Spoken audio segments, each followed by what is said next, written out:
offerings for deities are not the same when you don't have money. I'm gonna turn on the air conditioning, but I'm gonna return to that thought because it's not the same. I'm not trying to flash you. This shirt like moves around.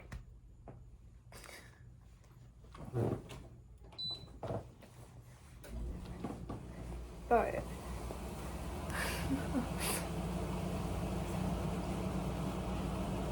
offerings.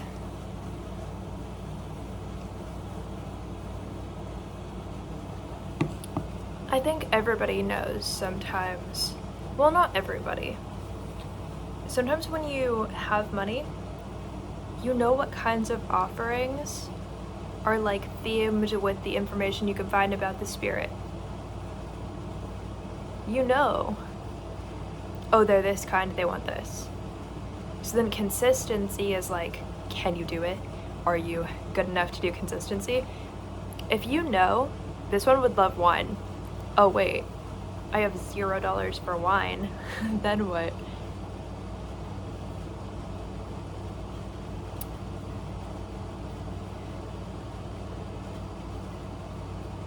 Offerings are not the same when you don't have the money to do them, because you have to sit there and say, is it more important to do the offering? Is it more important to do the offering and force it to work even if I don't have the right products that I could just buy for it? Or like, is it not worth it? Is it worth it? For example, you run into so many things that happen when you do offerings. For example, I just had like, 2 broken wine glasses. So then if I wanted to do offerings that are wine, I would have to replace those. But I don't even have the money to like just open a bottle of wine and like give it to them. You know what I mean? But that's happening on top of every time I do, or very often when I write songs, I do think about doing it as an offering to somebody. I just don't make it obvious sometimes, like who it's for or like what it is. But it's also a part of like growing myself and my own energy to have different situations with my albums that I'm working on. So those are offerings too. They're just not the edible, drinkable kind, So when you throw away, like a wine glass that's like for an offering, eventually you're like, well, I'll replace it. I just don't have the $5 or the $10 or $20 or whatever to replace it right now. But like at some point in time I will, So if you're working with a spirit and well, they would love if I had like fresh flowers. Well, I could easily go buy them if I had the money, right? Or like, okay, well, if what they really want is fresh flowers, but they want you to put them inside of the wine, you have to know, okay, I'm gonna make sure I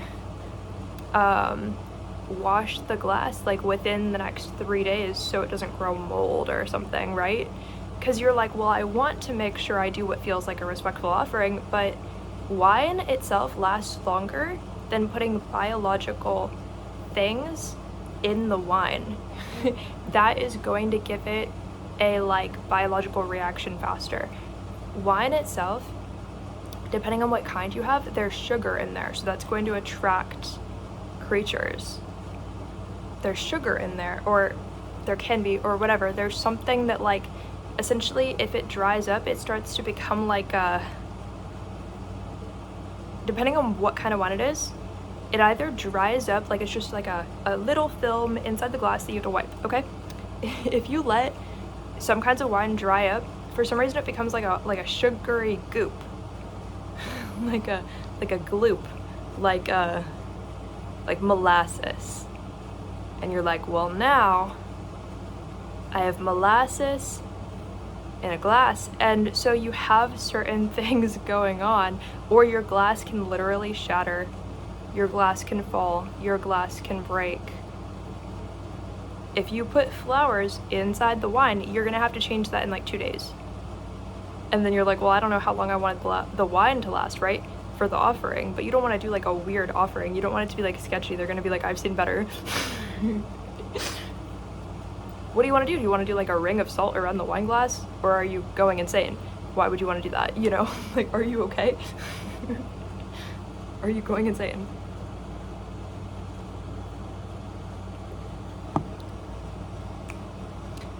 I think you don't always have to be the one who forces yourself to get creative with the offering. Sometimes a little rosé or something is fine.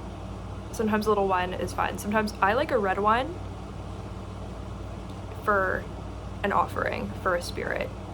I don't think it's really the one I would drink as much. I don't know. I don't hate it. It depends on the vibe, right? It depends on what kind of party it is. What kind of party do I want it to be? What kind of celebration is it? A red wine is kind of vampire-y, but I like a red wine because I feel like it's kind of flirtatious, but it depends again on what deity it is. If it's like a dark presence of a deity, they probably do want like a red wine, I think. But even like a more like light deity can still want a red wine, because then you're appealing to their darker side, because they're not only the version of themselves that you hear stories about. They're gonna be so, if you think about the average person, they have so many sides to themselves.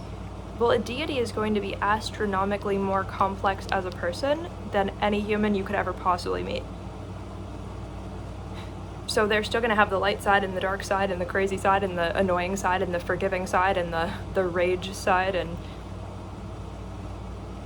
the sexy side, right? They're all gonna have, and like the psychotic side. They're gonna want to bother you, they're gonna want to love you, they're gonna want to do nothing, stay quiet, you know?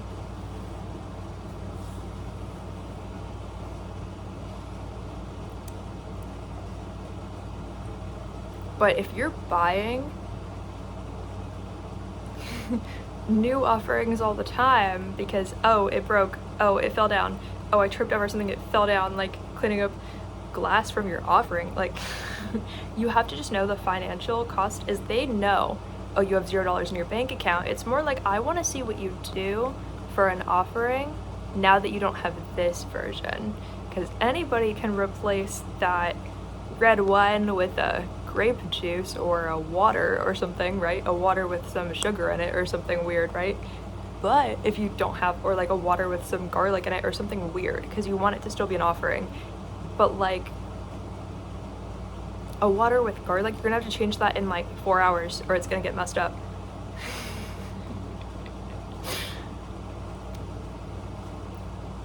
You have to make sure you change your offerings all the time, but also that they know the cost. But it doesn't mean they want you to blindly obey. It just means it depends on what phase you're at, which is weird. People are gonna be doing all kinds of weird stuff because of me, but like, I'm not trying to influence you. What I'm trying to influence you in is have a personal relationship with the spirit, I guess, so that, you know, if you don't get to do the normal version of it for whatever reason, that they'll still like accept your offering. And it's stressful because sometimes you turn into the kind of person, the version of yourself that you were not readily willing to accept is who they want you to be before you even give them offerings, and then you're like, what is gonna be the offering? Like, I'm gonna have to get really creative with it. Like, I have other containers, but I don't have wine either, so we're gonna pretend. That's the chapter they want me to be on. What kind of like pretend offering can you do? That's still a real offering, but it feels so pretend because it's not gonna be with the right objects.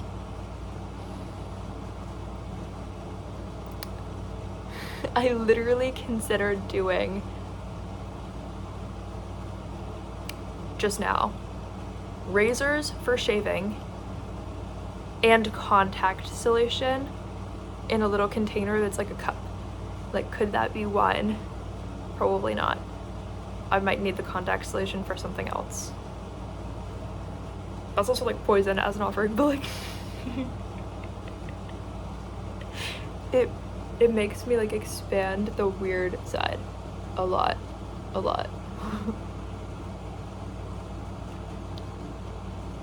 No, I'm like, what did I do wrong? But also I probably did so many things wrong.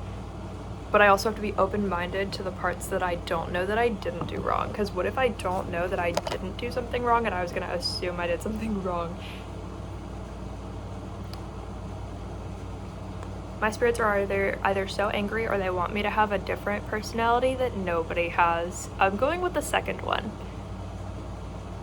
Because I didn't cut off my feet. Even though there's no reason to think that would have been what would have happened. I'm just going with they want me to have a personality nobody has. They want me to have a personality nobody has. And I was not picking up on the lesson of something. Because why would I? I don't know. It was probably weird.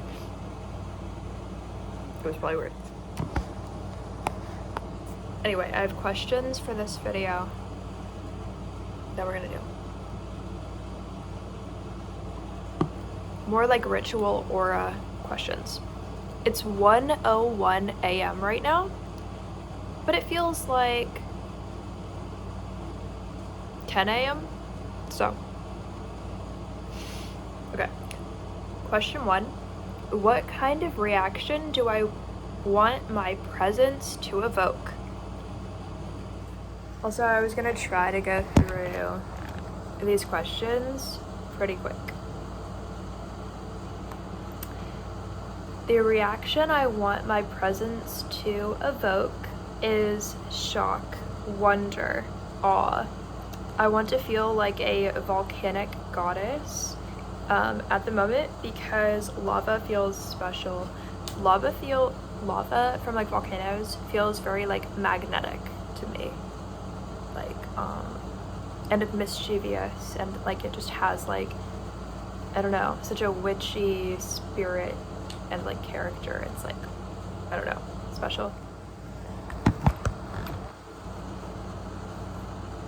What version of my beauty feels slightly out of reach but possible?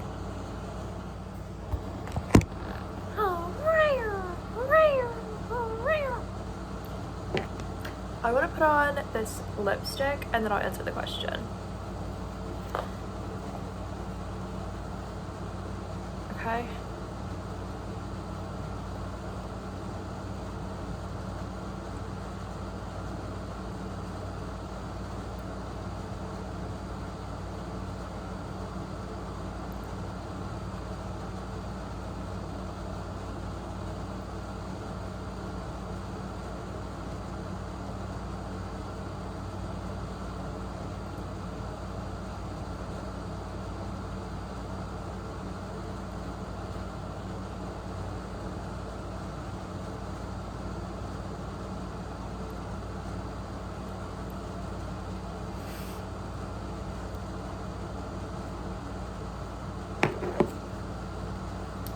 I want to start doing volcano themed glamour spells and Coconut Island themed beauty spells and love spells.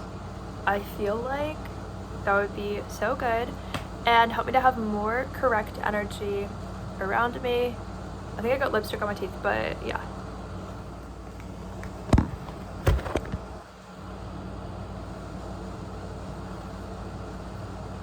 What am I holding back that would make my beauty feel more alive?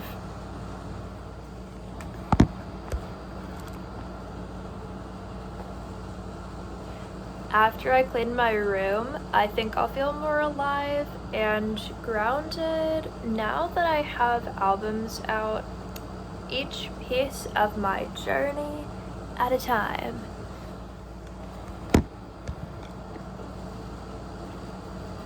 If my beauty evolved, what would it grow into next? Oh, did you notice this is like the same color as that? So fun. Okay. I love that. My lipstick reminds me of the pillow. And then the red is like Pikachu's cheek. It's kind of good. Okay. And then the splash of color with Pikachu right here and the green. That's kind of good. Okay. But then my vibe is like completely different. Okay. Okay. If my beauty evolved, what would it grow into next? I was thinking it would grow like fangs, like a vampire, or like a vampire bat specifically, and then it would grow like butterfly wings. But my actual presence, I think I would be like a mouse, but like a black mouse, like a black fur mouse, like, you know what I mean? Like I think but I'd probably have a little collar because I'm probably owned by somebody. But I'd probably have like little mouse shoes, like Converse or something, but they're probably like a different color on each foot because I don't know why, but somebody put them on me.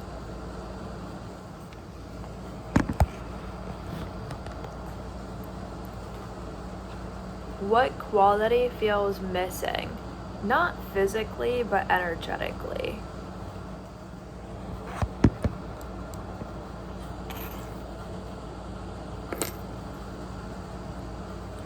Boundaries between myself, how I see myself, and personality blend together with public figures, strangers, and people I've never met.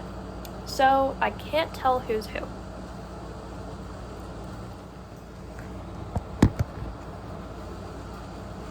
What would fully embodied beauty feel like in my body?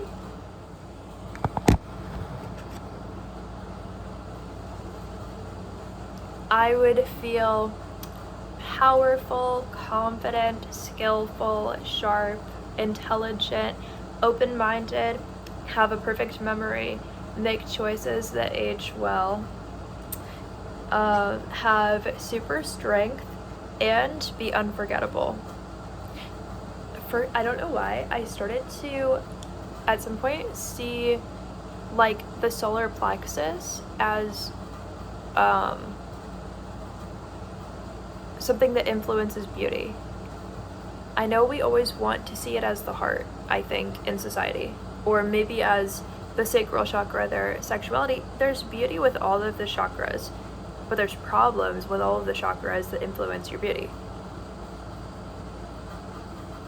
That's what I believe, because your beauty is going to open doors for you, but it's the job of sort of what you look like to prevent the wrong doors and only open the right ones. And I don't want ants to try to go in my water because they're addicted to the scent of human.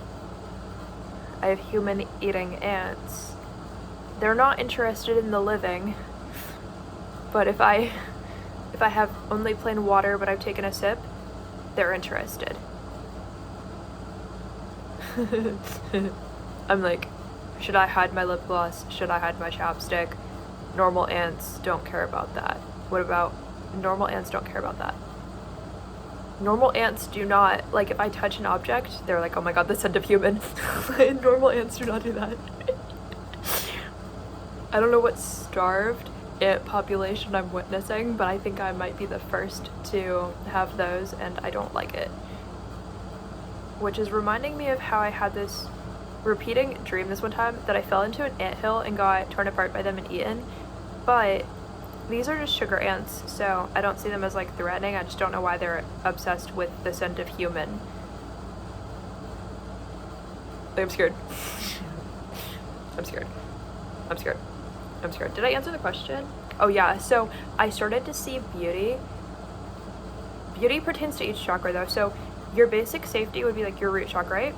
Your root chakra. So if you see it, like how beautiful you are might influence your basic safety, then you might have less beauty because you're like worried about that or something like that. I don't know.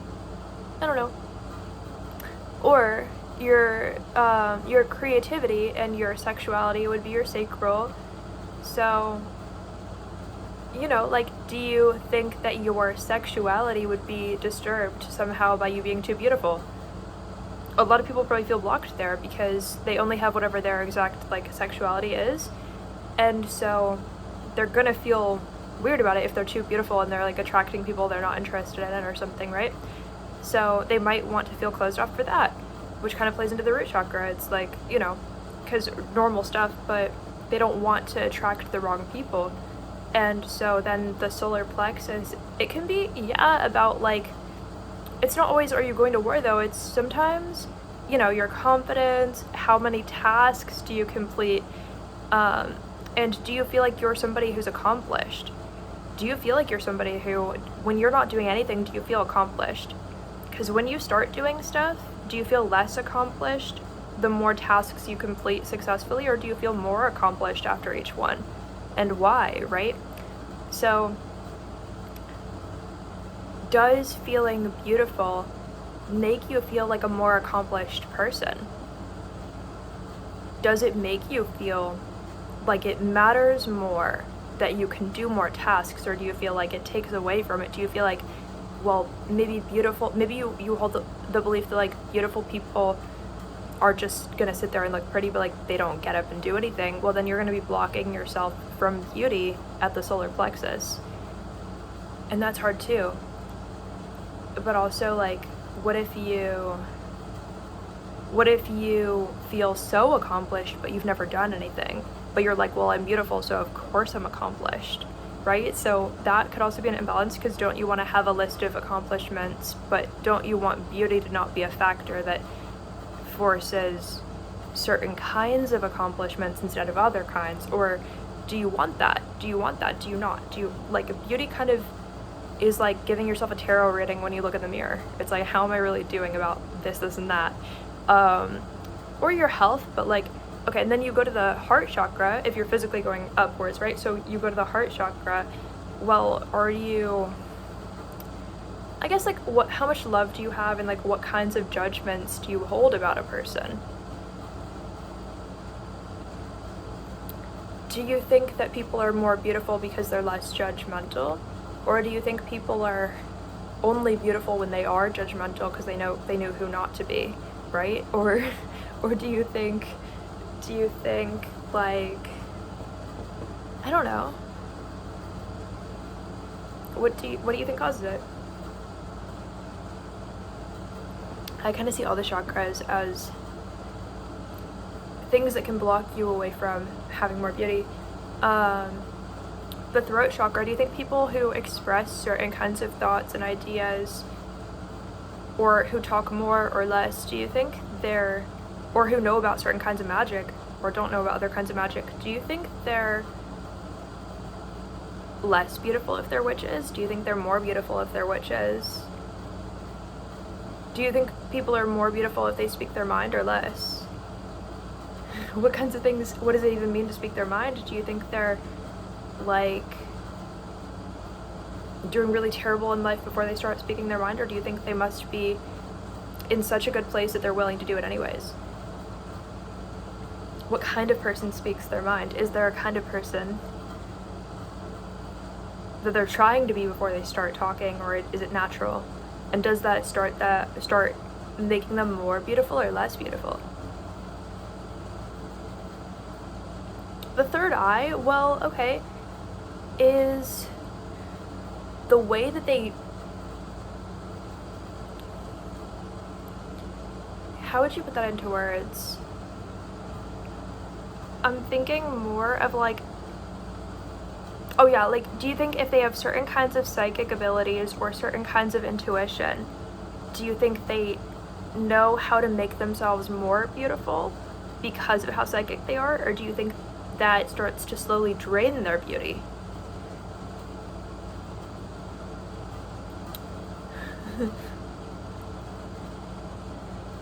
Do you think that an open-minded person, again, for the crown chakra, do you think that an open-minded person would be beautiful, or do you think they would not be beautiful for whatever reason? Like, do you think what you don't know can hurt you?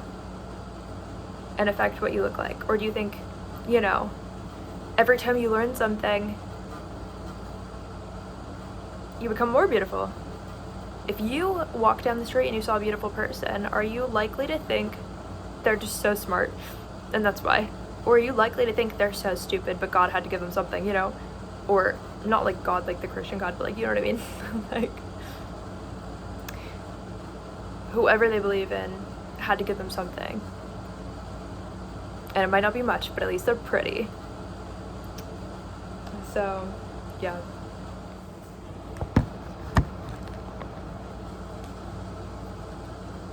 What would change if I allowed myself to be seen exactly as I want to be?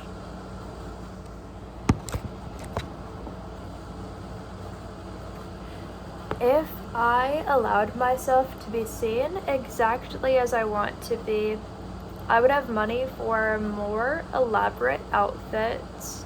I want to turn ways of dressing into a spell a lot more and use it for a ritual.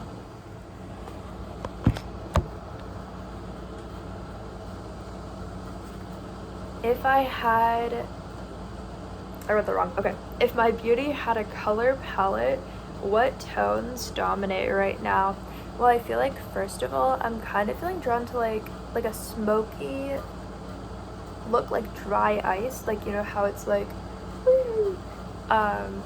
but I feel like I would right now probably like a lot of different shades of blue and like red lipstick, but I feel like I would do like spider webs. Like, I want like outfits made out of spider webs, but I want it to be like an elaborate look though, not just like something stupid, like actual like elaborate looks.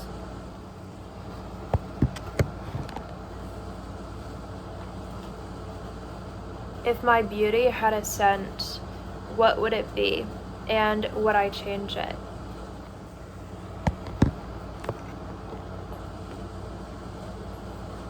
If my beauty had a scent, I think it would be like that one perfume that Taylor Swift used to have called Incredible Things.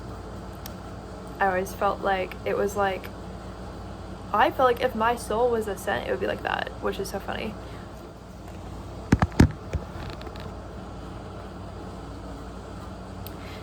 What kind of light does my beauty give off? Dim, glowing, flickering, blinding. I have to tell you first what this question made me think.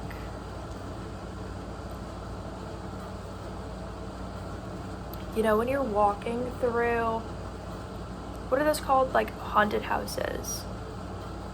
Like around Halloween time, you know? Say you go to like a place that is haunted houses, but I'm thinking of like such an elaborate one where it's like a butcher shop, but there's like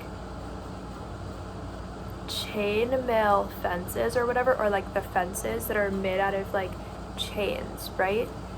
It's like metal, but it's like dark gray. But there's like pigs hanging upside down by their feet on like ropes from the ceiling, and then there's like strobe lights everywhere. But the lights are like red and blue and they're like flashing. I don't know why I had that image in my mind. That's not even an answer to the question. It's just, I don't know why that was on my mind, so I wanted to say it because I was like, that's actually scary and weird. But yeah, that was so weird.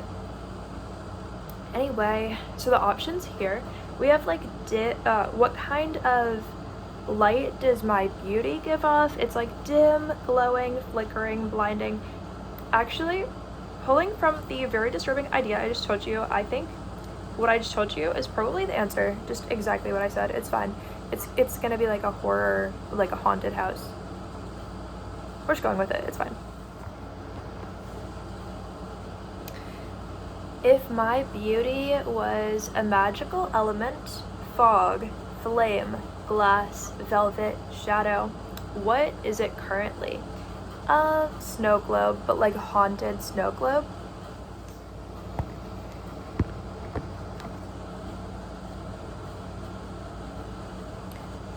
What element do I want to incorporate more into my presence? I feel like little like gemstones, magical gemstones that you can mine in caves, but like actually magical ones, like ones that have like superpowers, like, oh, if you're holding it you can levitate, or like it'll open a portal and you can like go somewhere. Like, I'm bored of the earth versions where it's like just trust it and it'll manifest something. It doesn't.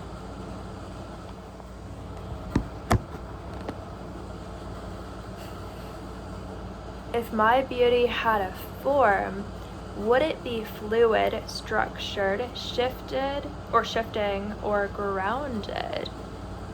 If my beauty had a form, I think my beauty would be like a highlighter palette, like a makeup palette, but like all the highlighter shades. And I feel like it would just be like infinite different kinds of like highlighter shades.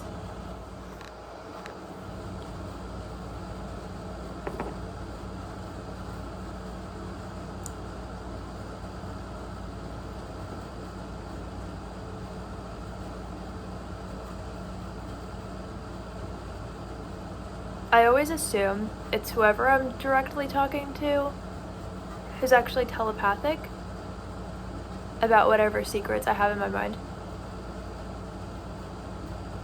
I always assume it's whoever I'm directly talking to. You will never catch me not assuming it's the one I'm directly talking to. Ever.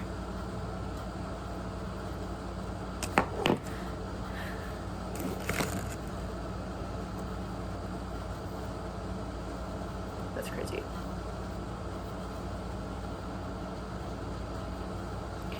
Anyway, what kind of energy lingers after I leave a space? Well, normally when I leave a space, I can see that the lingered energy is just a bunch of like glitter in the air, but it's like glitter, it's like smoke made out of glitter. It's very like smoke and mirrors, like, what's going on, you know?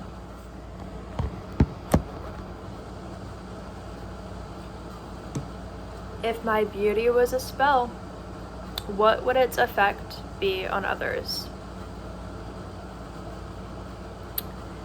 It would be hypnotizing. It would be sharp. It would be speculative. It would put them into a psychosis where they don't know why. They don't know if they're like eating the wallpaper or not. Like, I don't care what it does to them. They can tell I don't care what it does to them.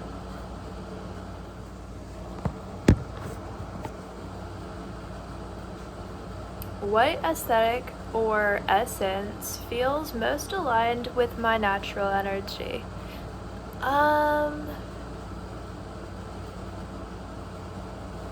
I haven't even fully created what it's gonna be, but it's gonna be like a witchy aesthetic. But it's not like, there's so many different options for it, right? I haven't fully decided. Well, I sort of have like a picture of it in my mind, but like before I do it, I don't want to give out so much of what it's gonna be that somebody could copy me and steal it. Because someone else could have the resources to do what you've always wanted to do, and you don't, and then they steal it. And then that would be like the worst feeling ever, because then you would feel like the option to be the person who you were meant to be was stolen by somebody else.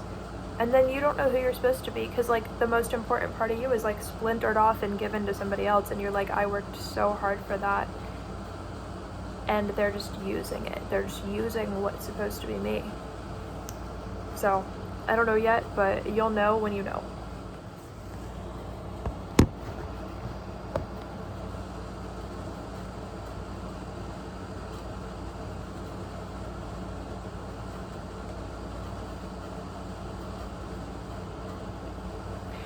What do I actually think about my beauty when I'm alone?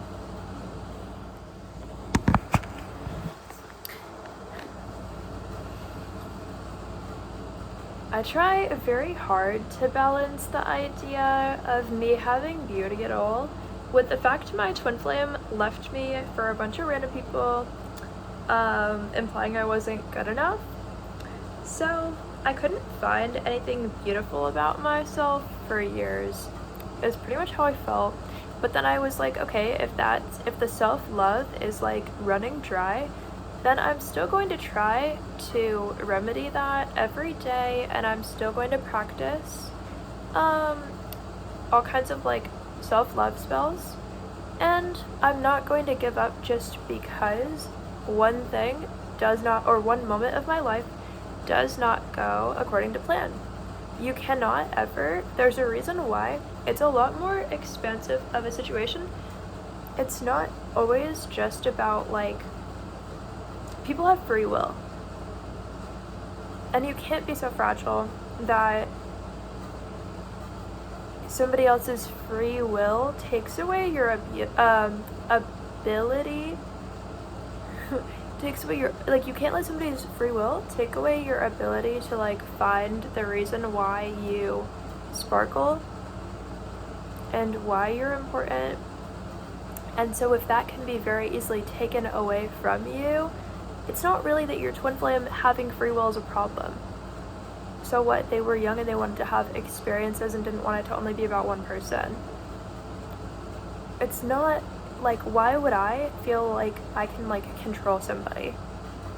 Even if it's my twin flame, that doesn't mean you get to like control their free will. It means if you shift something in the energy, it shifts for them too, but you don't know where it started at. You can think, when you only see your own energy, well, I see why maybe it could have been high vibrational, right? But then you feel like your life takes like a lower vibrational turn. Well, that's not actually what's happening. You're still working on your chakras. It's just in a different way. And so if you were at an easier energy, that's the energy you were practicing to work on your chakras. And then you go to like a harder energy, well, it means that you kind of upgraded in the sense that like now you're awarded a new path, and your new path is going to work on your lower chakras first before the other part. So you're going to be working on what is like basic safety to me, what would my confidence be like. You're working on things, really heavy things like sexuality, confidence, creativity, and your like basic safety, your living situation. You work on these things, these factors, before you work on love. Just because somebody loved somebody else doesn't mean they don't love you, and it doesn't mean they can never love you. And just because words sound so potent, right? It's like the snake in the bushes wants to say anything to you to put you into like a psychosis, right? So it's sort of, your twin flame might feel like they have to tell you, well, I could just never love you, because they don't want you to wait for them, because they don't know how long it's going to be. It doesn't mean they're not your twin flame. It just means that occurred to them, and if they thought that would make you happier, they were going to say it. Which is weird, but people have like mental health issues. It doesn't make it not their twin flame. Weird question. How does it apply to beauty? Because sometimes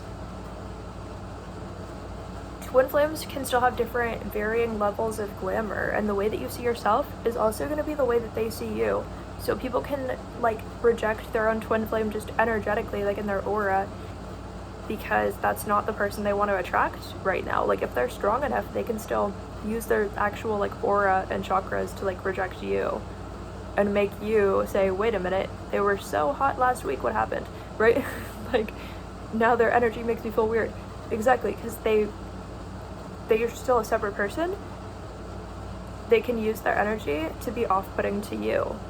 And so maybe your energy became off-putting to your twin flame. It doesn't mean there's not something still kind of beautiful and mysterious about you, but like maybe your aura was like more so like showing them negative things. Your aura was showing them negative things about you so that they would not come back and harm you in some way, but then you could have taken it personally and been like, am I just not beautiful? Because the soul contract is so much bigger than whether or not you're beautiful. It's just one of the factors.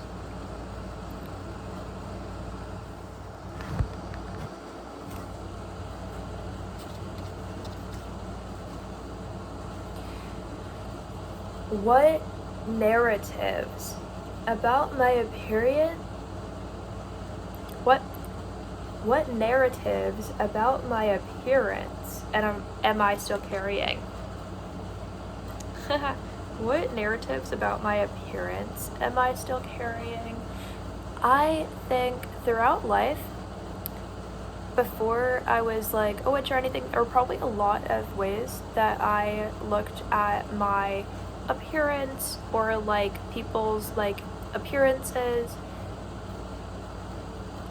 in the wrong way because I didn't understand like the magic of like how people are beautiful and like what causes that, what actually causes it, like when are my theories not correct. Like there were a lot of things that I probably mixed up and messed up and didn't understand for a long time because it goes farther than genetics, and I think I could tell, but I didn't know like, well then what is it? Well then what is it? How much of it is like a DNA activation or something? I think I knew those words, but I didn't really get like what that meant. So it took a long time for me to even know like beauty isn't just the way you woke up yesterday. I'm still learning what I think it means. I'm still learning what I think it means. But I think it's like maybe like self-concept a lot. Because you look this way right now, but it's your self-concept that decides what that means. But it's also your self-concept that might change the way you wake up looking tomorrow. But I'm still working on that because self-concept can be so difficult because you imagine yourself in so many different ways and there's so many versions of yourself that you imagine. So sometimes the imagination needs help to like practice. How do you actually want to be seen?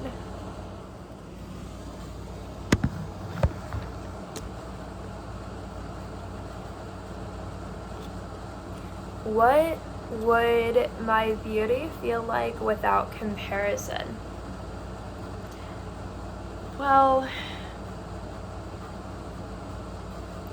I think first I wanted to just not be wrong for comparison because we don't really always get to choose like all of the factors that cause us to want to compare ourselves. There's like subliminals everywhere, and it does not make you evil just because a subliminal somewhere got to you. That doesn't make you evil. That doesn't make you ruined. Actually, nothing makes you completely ruined. You're fine. You're doing okay. But yeah, like beauty without comparison.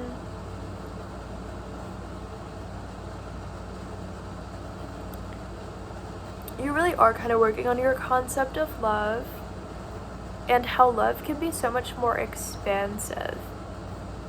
Just because there's one kind of beauty doesn't mean nobody else is beautiful. And it doesn't mean it doesn't make all of us angry. That only some types are appreciated or special to the world. It doesn't make us wrong for being angry about that. We don't need to be better than somebody else to be beautiful. That doesn't mean we're worse than somebody else. It just means we have to find the ways that we can romanticize ourselves.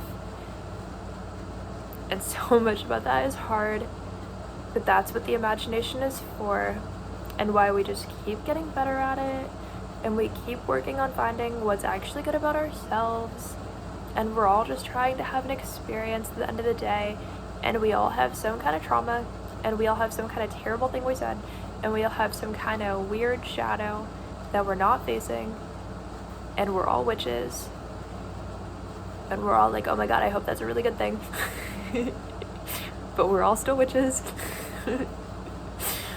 And we're people, we're in this body we've got, you know, till we don't have it anymore, and then we go somewhere else and we're gonna be a different kind of person and whatever, and we just keep going.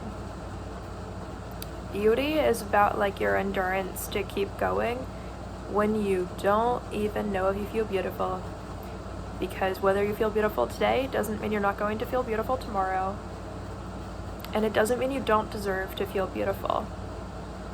And just because someone says they don't think you're beautiful doesn't mean they don't think you're beautiful. Just because a social media post goes viral and they're hating on your exact traits or your exact looks, that doesn't mean that they don't think. It doesn't mean they think you're not beautiful. They probably think you're beautiful. They just needed something to post that day to go viral. And they probably didn't go viral because everybody was reacting to the post. They probably put some ads on the video. And that's okay. And that's their weird little fucked up journey. But you don't have to be a part of it from all the way over here. You can. You can take it as a joke. Or you can take it seriously and cry about it. It doesn't make you a bad person.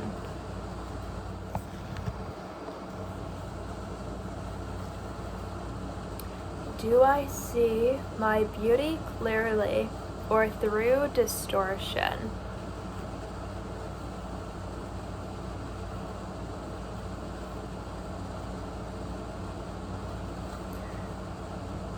Right now, I feel like I see it clearly.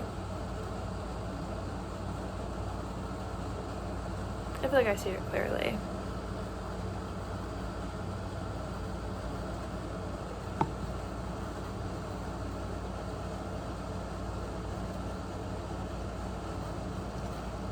I feel like I see what I like and don't like about myself very clearly right now. I feel like I have a very clear focus, and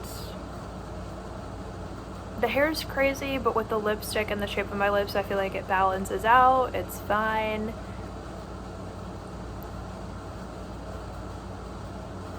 I like the shape of my eyes. Eyebrows are fine. I think my nose is like a pretty good like center because it has like this weird like diamond shape towards the front, but it's kind of round, so I think it's fine.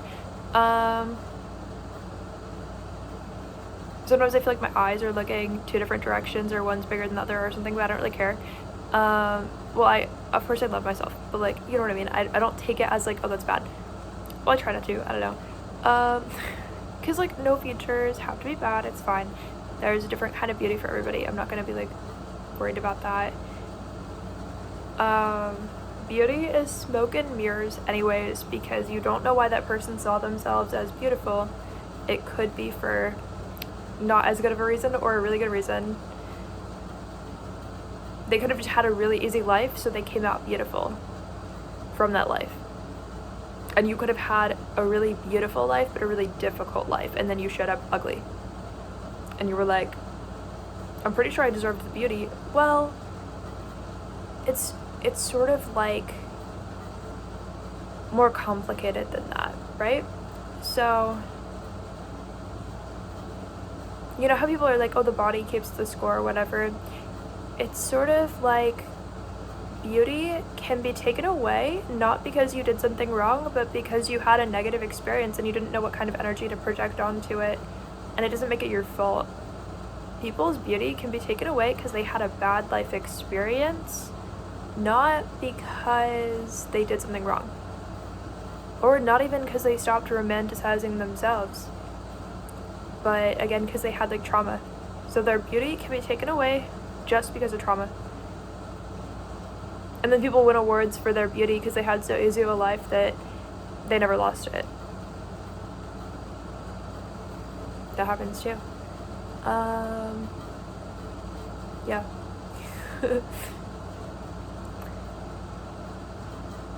But no matter what you look like, I think if you find something to love about the way you look, I think it helps to make the parts that you don't love feel less extreme to you. Yeah.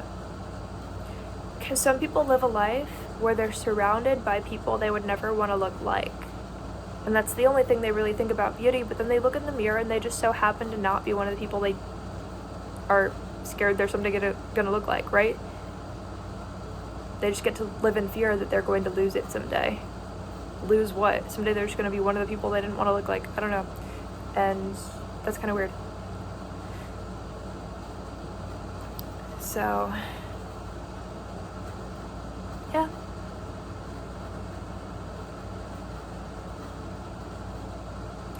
I think,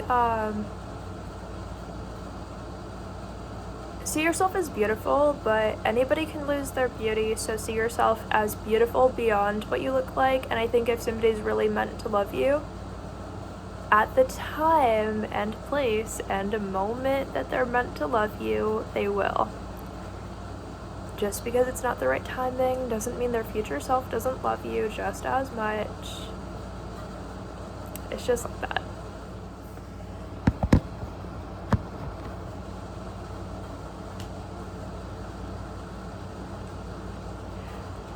What do I overlook about myself that others might notice instantly? Hopefully my spells and my magical abilities look more beautiful to the outside than they look to the inside, because to me sometimes, even though I know I'm doing the magic that not a lot of people are doing, I can still feel like, well, what if it's really dull to be me right now, but on the outside it looks like something somebody else doesn't have? It feels that way a lot.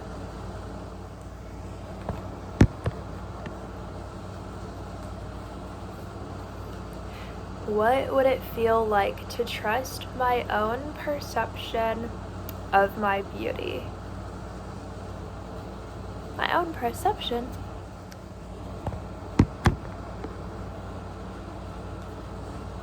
Trusting my own perception of my beauty would lead into my ability to trust other forms of beauty too. I could teach myself lots of forms of art if my eyes are accurate.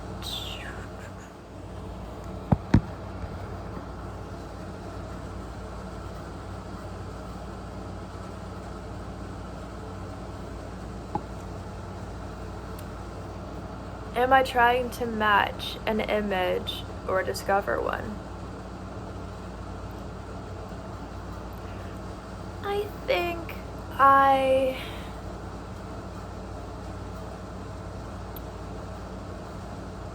trying to discover one more than anything.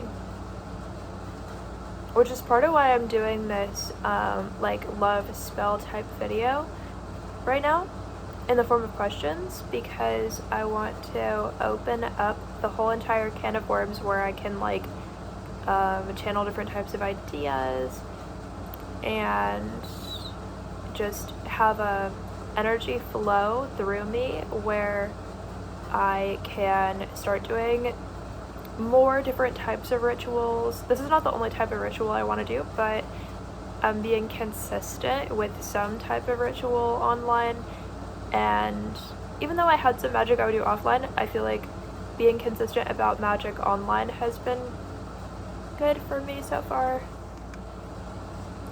So that's sort of the way that I want to find my aesthetic, right? Because there were times, yeah, when I didn't have money to buy like new stuff, but it's not just about that.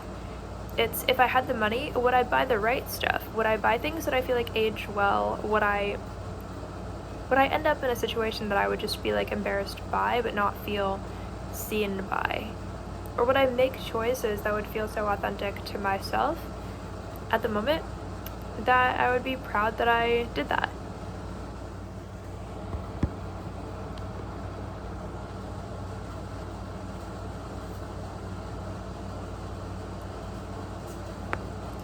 What am I afraid my beauty says about me?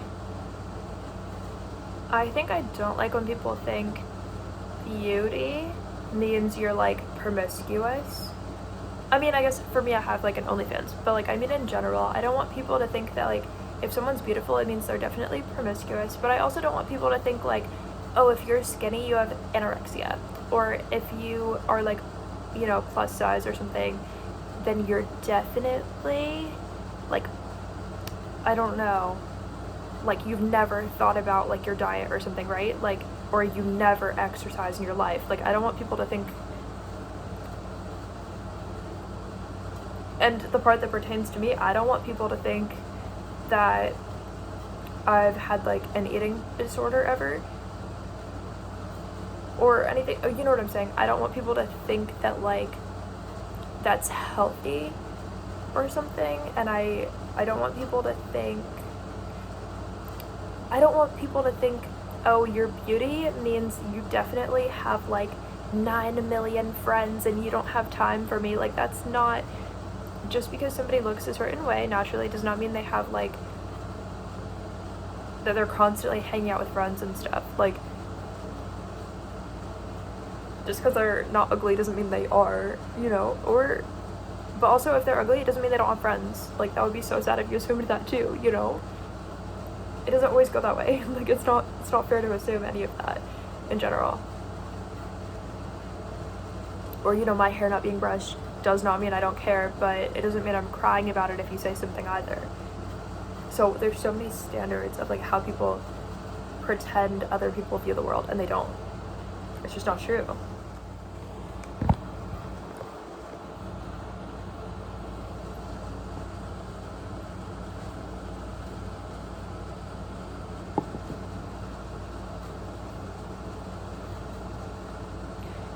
What would happen if I stopped trying to define my beauty at all? Start trying to define it. Well,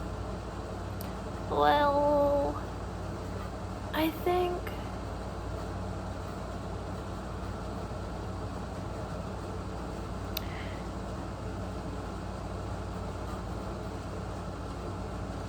I don't think I'm trying to define it. I don't know what that means. I don't think I'm trying to define it. I don't think it would be bad if I stopped trying to, because I don't think I started trying to define it. Oh, maybe like give it a definition, right? Like give it a meaning, give it a significance. Like why is it definitely there or not there? Yeah, I think it would be healthy for me to not see beauty as being attached to morality, or resources as being attached to morality. Finding more separation. More separation between overlapping concepts, people, events, locations, emotions. Beauty is sort of an emotion. It's a physical thing you can find evidence of. To me, it feels like an emotion a little bit because you feel beautiful or you don't. It's not like, or you feel the emotion of noticing the beauty, and it's not a normal type of happiness that it brings you. It's a completely different type of happiness that you normally don't experience that much, right? And then it brings this completely separate type of happiness to you. I think we try to define it when we want to bottle it, but it runs from us when we bottle it, or try to, right? Beauty is like this creature. If you're chasing it, it's gonna run, because it's like, why did you startle me? Why did you need me so bad? Why did you startle me? If you didn't need me so bad, maybe I would have been there. Which is a terrible paradox for all of us. But I think, yeah, if you wait for the beauty to come to you, it'll be like a wild animal. If you're holding food for it, it might let you pet it, but that's going to be unnatural. So you have to be very calm while it's happening and never expect it to happen again, never need it to happen again, and it might start happening again. But the moment you start trying to chain it down, right, like, it's going to suffer and it's going to die and your beauty's gone. Because you needed to force it.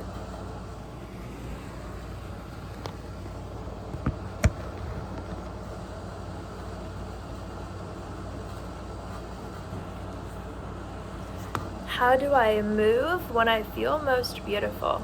I think when I feel most beautiful, I have more happiness, but I also feel very like light on my feet.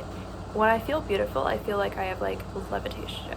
Like I can't actually levitate, but like I feel like I'm like off the ground. Like I feel like weightless in life. So yeah, I feel like normally I experience all of the good things at the same time, or none of the good things all at the same time. And it does fluctuate a little bit, but I also practice magic, so I have a little bit more of like, oh, maybe I've been doing this type of spell lately and I should switch it to this, or maybe I forgot to do this type of spell and that's why, or something. So there's a little more, you know, I could be between projects as an artist and then forgetting to like do spells and it changes things up. Or, oh, this weird spell backfired for no reason.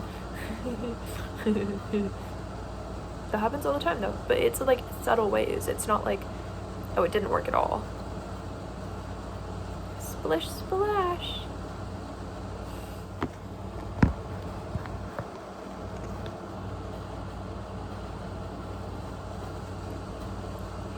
What habits or environments make my beauty feel more present?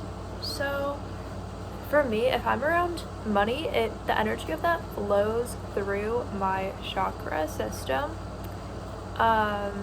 which is actually interesting, but it does for a lot of people, but my chakras are sort of like opened up to the concept of money to the point where like money, I become, you know how if the environment is really beautiful, I sort of become a part of the environment. So sometimes I can look better if I'm in a nicer environment. Depending on what I'm experiencing though, if I'm experiencing something in life, then maybe it looks like it's worse. But like if it's bad, if I'm experiencing like something really difficult, right? But it depends on where I'm at, I think.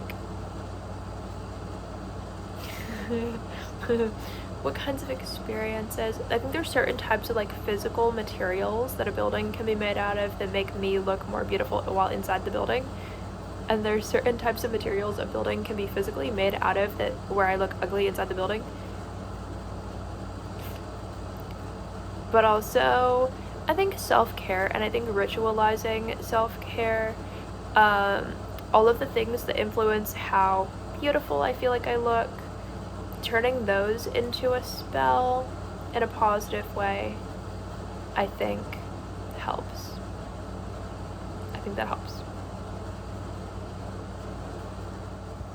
I think allowing myself to be my weird self helps me to feel beautiful, because I could be beautiful for how weird of a person I am.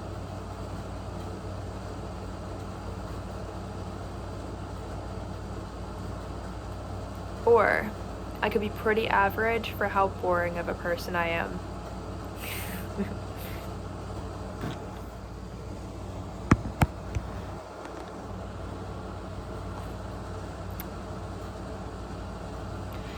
What drains the feeling of beauty from me and why?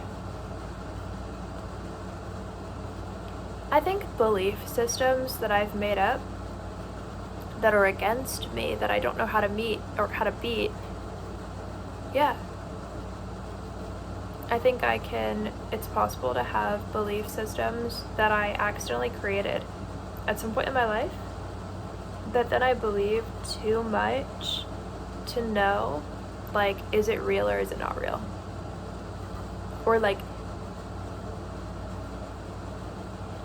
it would be like, what if I believed if I see a unicorn, I'll become ugly, but it's fine because unicorns aren't real at some point, right? And then, oh, I see a unicorn, like it is real, and then I just get really ugly, and it's like, well, I made that belief system, well, now I don't know how to be stronger than it because it was never supposed to be proven true, but then it happened.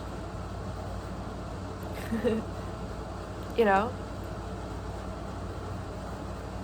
So, not being strong enough to disprove what I don't know why I started to believe.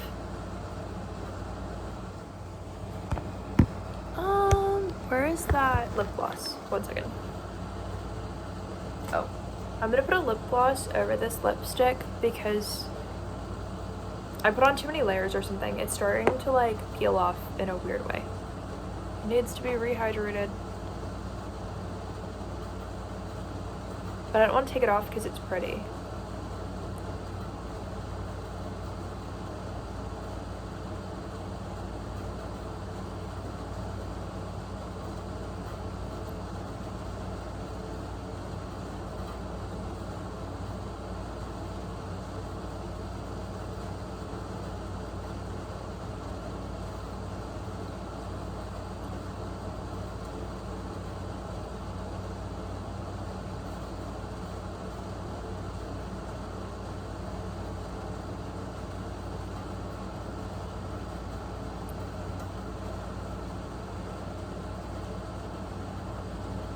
I think I made it better.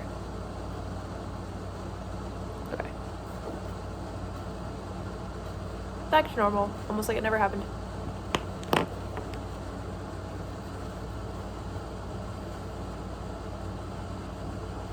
Yeah, what drains the feeling of beauty from me and why? Just not having a lot of money or not having access to things. Pretty much money, or sometimes you can know what kind of spell would make you feel beautiful, but you can feel like your life has restrictions on it. So you might have to get a minimum wage job and you might be pretty sure you'll look ugly when you clock in or something, and then it happens and then you're like, well, now what? Oh wait, the lighting might just be bad in here, but now what?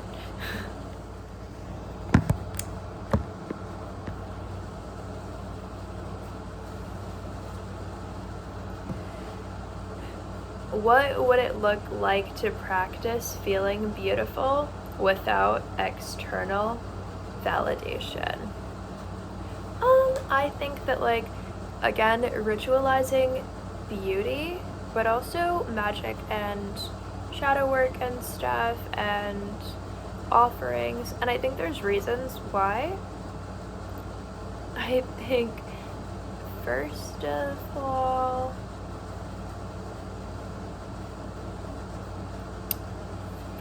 all, I don't know, we're just all in a certain phase of life, and like, if beauty can't be because of external validation, I don't know.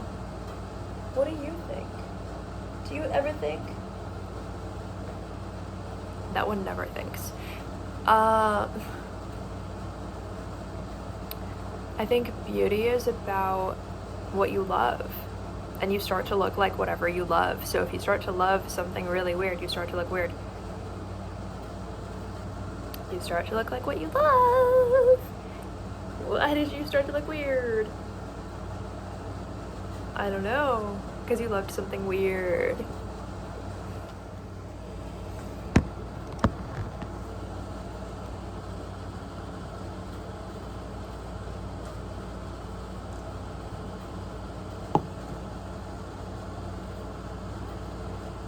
What small daily shift would make me feel more aligned with my desired energy? I think sometimes I try to do like radical self-acceptance,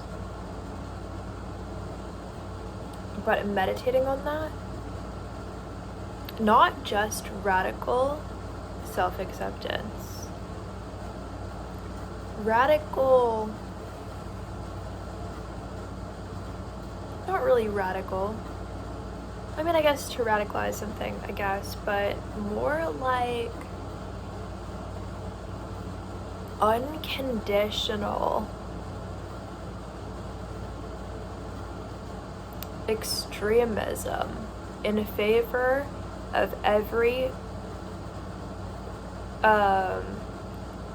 act of free will you've ever decided to do. Deciding that you were the only genius on the planet and the most magical person who ever existed, and the most exciting, crazy, psychedelic aura, like enchanting weirdo in the most amazing way. Like, you were the purest, most extravagant, beautiful concept with every single act of free will you've ever caused or created or decided on even the ones you weren't sure about, or even the ones that went badly, or even the ones you didn't mean to do, or even the ones you debated on but didn't choose to do, you would have still been equally, unfathomably, like, just the most amazing person who ever existed, had you done it or not, either way. It's not even, oh, I'm so lucky I made that choice. Don't do I'm so lucky I made that choice. It's kind of fragile for the root chakra. You don't want to be like, I'm balancing on stilts because I'm so lucky I made this choice, or I'm so lucky that happened. That could be kind of weird, because then it could be taken away from you, or you're waiting for the other shoe to drop. More like, either way, I was so amazing, but the way that it did go shows me the kind of amazing I decided to be, as opposed to the other kind of amazing that I could have decided to be that day. I was just so amazing when that happened. Normalize that, because why is it narcissism to culture if you say it? No, I was so amazing when that happened. Just say it. I was so amazing when that happened. It's not weird.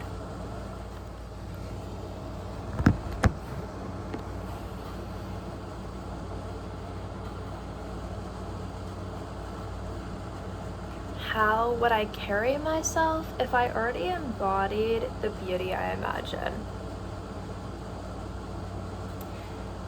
I think, again, it's kind of like Dua Lipa's album title with like radical optimism, right? But the enchanted version, because hers is kind of just like the boring summer version, like it doesn't really like do anything. But I don't know if she even really means it, but people just do what they do. I don't know.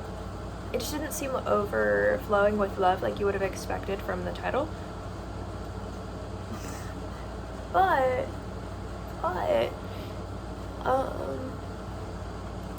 I guess,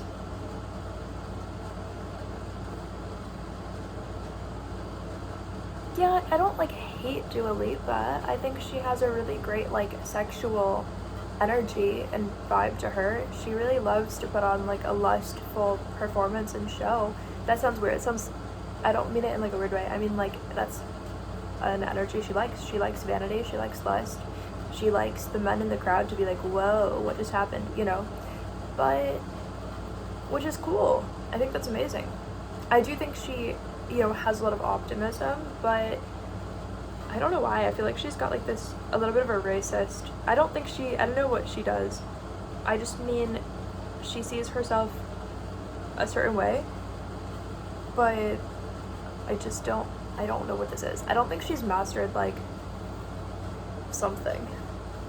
There's something she's behind on. She's like set back in some way with like race and like what women should be. She's still like set back on that, so I don't know where that's going. But again, it's not like, oh, I hate like Dua Lipa. Like, no, I think she's probably a really nice person. I just think she's very set back in a lot of ways, which is fine, I guess. I think she sees it as innovative to copy everybody else, and I don't think that that embodies what I believe an artist is, but I think that she has a lot of fun with what she's doing, even if she's set back very far. I don't know. But I don't know. I think she probably knows a lot of people who were frat boys at some point in time and knows a lot of like fun party tricks and stuff, but yeah. Do I think it's like so infinitely deep that she has something to say? Not personally, but like that, again, that sounds so mean when I'm honest. I just don't feel like I'm missing something that she has or something, but it's not about that, but it's also just like, I don't know. I feel like she wants to be the other Taylor Swift who has brown hair, but who's also sometimes like interested in sports or something, but I don't feel like there's like a reason why this one is particular. Which again sounds mean. I know she's like from another country or something, but like sometimes it's just like not, what is she, like Canadian, Australian? She's from some place, right? But no, I just don't feel like I see the future of artists when I look at her, but I feel like the men in the crowd and the women probably had a lot of fun. It's just, I think she wants to create like in the present moment and have fun with it, but I don't think she wants to actually, to use her own words, radicalize people or like change anything about them. I guess I got bored, but I can stay bored of a lot of people. It doesn't mean I like want them to die in a volcano, but like if she embraced something else, there is something missing. Just from her next like evolution as an artist, I don't know what that is, but if she keeps going in the direction of radical optimism, she's gonna be like mowing somebody's lawn on the next album cover, and it's gonna be weird and boring. Like, and no, it's gonna get 0 views, like regardless of how much money they put behind it. But then the labels are gonna keep putting less and less money behind her if she doesn't start having pop star appeal that is not just about like how sexy the outfits are and how copying everybody else they are. It's like, I think her career has potential, but she's in the mainstream and her career is simply sitting at, I guess you have some potential. It isn't at a level where it uplifts other people or the energy in general, or like it's a very low vibrational summer album. When she calls it radical optimism, it feels like she made the word optimism low vibrational for other people, as opposed to like having something to say that changes the course of history. Which is fine, you don't have to change the course of history, but at least be interesting. Pick one. Pick one, because neither one's hard. Neither one's hard. So, I think here's a good way to describe how I feel about Dua Lipa, and this might put the pieces together. I think she sees herself as being a very nice person, and I think she chooses to have actions that are polite. Like a lot of people who are famous or not famous, I simply would not meet the qualifications, in my opinion, to be what she believes that a human is. I don't know what that even, there's something missing. She would just see me as somebody who doesn't meet the qualifications to technically be a human in the same capacity that she is. So, again, I don't know if this is a part of her racism or her sexism or her disbelief that other people are also people. Again, this sounds like she's like a serial killer, but I don't think she is, but like I just mean that like there's still something missing with her emotions where I just would not meet the qualifications to be a person to her. She would pretend I do. She's really good at pretending. She's so good at pretending. It might even be good enough that she's so good at pretending. Like it's fine, but it's not fine at all because I would feel so uncomfortable. Somewhere between it's not the accent and do you like the pose that I'm currently doing, I think she would start to give off a vibe where I'm technically not one of the people to her. Yeah.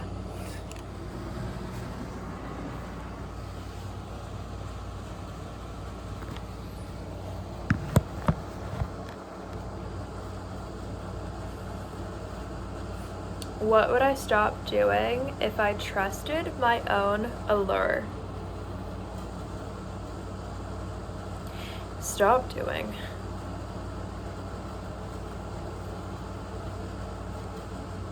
Second guessing myself in like all kinds of ways. I feel like I second guess everything about myself. Am I good enough for this? Am I good enough for that? Am I this? Am I that? Yeah, I think some of that would go away. Probably. The natural belief of that.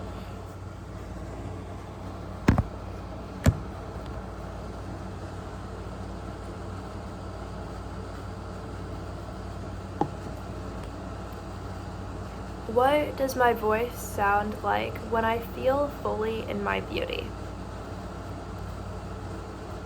What does my voice sound like when I feel fully in my beauty?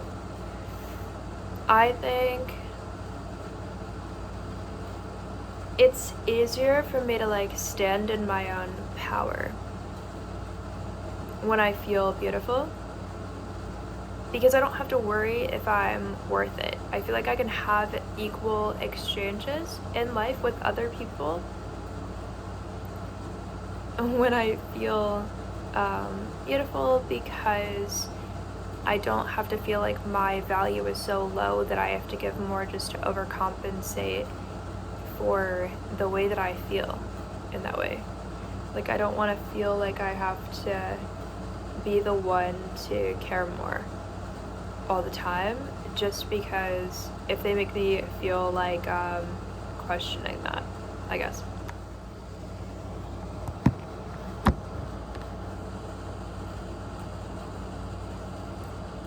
How do I want to be experienced, not just seen? Well, I think I want to be a crazy witch who you don't know what you're going to experience with or because of. But I think sometimes in maybe like in other lifetimes, witches actually got to be crazier. I know what you're thinking. Not possible, because they were burned for witchcraft. Well, if you were seen doing it outdoors, or if your family found out, then you were burned at the stake or something like that, or drowned, or yelled at, and then stabbed or something. I don't know. Had your head cut off. But nowadays, there's social media, so you have to be like held accountable to the standard of being a normal person, which is crazy because you're a witch, so you're supposed to be breaking rules of society the way you see fit, not the way other people see fit. And so because of that, you can feel like you don't get to break all of them, because nowadays in 2026, what you say is what you want. It looks like what you want other people to be influenced by and the physical actions you want them to take, so you cannot just say stuff, because then you're going to be held accountable even legally, which is crazy. So it's like you can't just do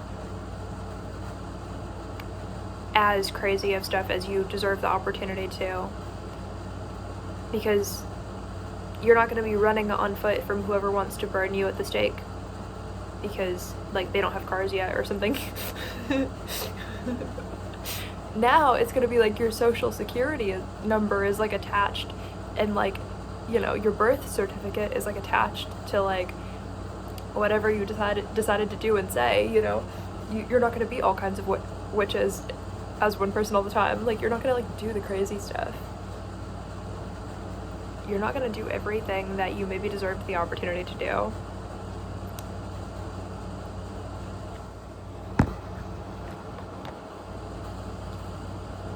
What parts of my beauty are still becoming?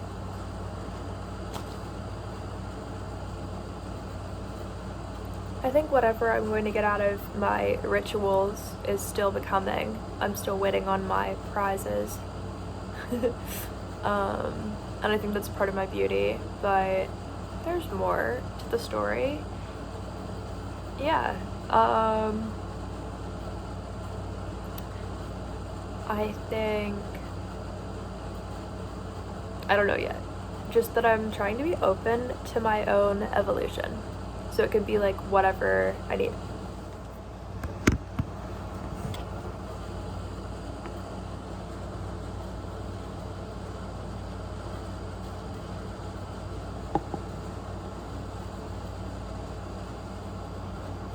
What version of me is waiting to feel beautiful?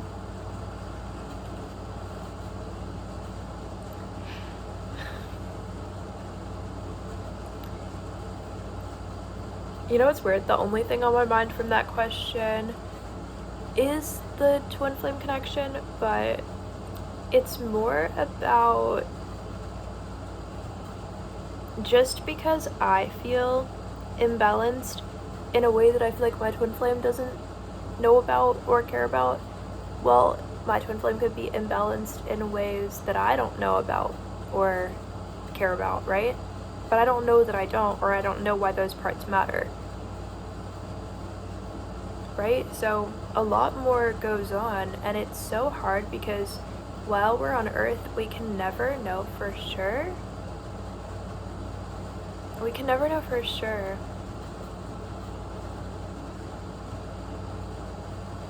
which parts we haven't learned yet, which parts we keep repeating, which parts we're weirdly bad at, what level are we at, what parts are we supposed to be settling for, and what parts are we supposed to be compromising over, what parts are we never supposed to compromise over, right?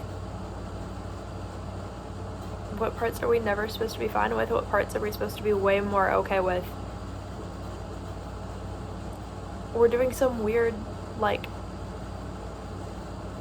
lesson. Like, which part's the lesson? Which part's the textbook? Which part's the answer that I'm currently reading? You know what I mean? Like, how do I know if I'm getting the answer right or wrong? And why am I putting so much pressure on getting the answer right or wrong?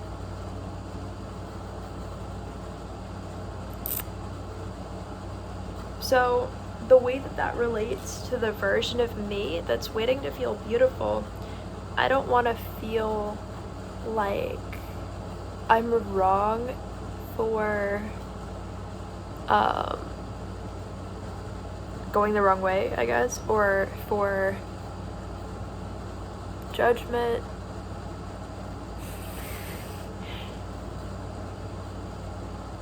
But I think, yeah, the part of you waiting to feel beautiful is probably the optimist that doesn't want to be cut up for being an optimist. You, in the sense of, like, not physically, but like in the sense of, like, I don't want my spirit to be like torn apart just because I tried to be optimistic about this one part. I don't want, like, bad karma just because I tried to do well at something, or because I tried to care about myself in a certain capacity.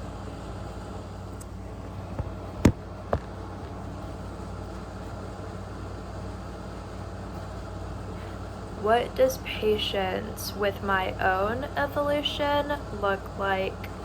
So, patience with my own evolution for me looks like I let my room be messy for a very long time, and now I'm cleaning it, throwing away a lot old things, spells I don't need anymore too, just random stuff. And so, yeah. But that's not the only thing. That patience with my own evolution looks like, it also looks like I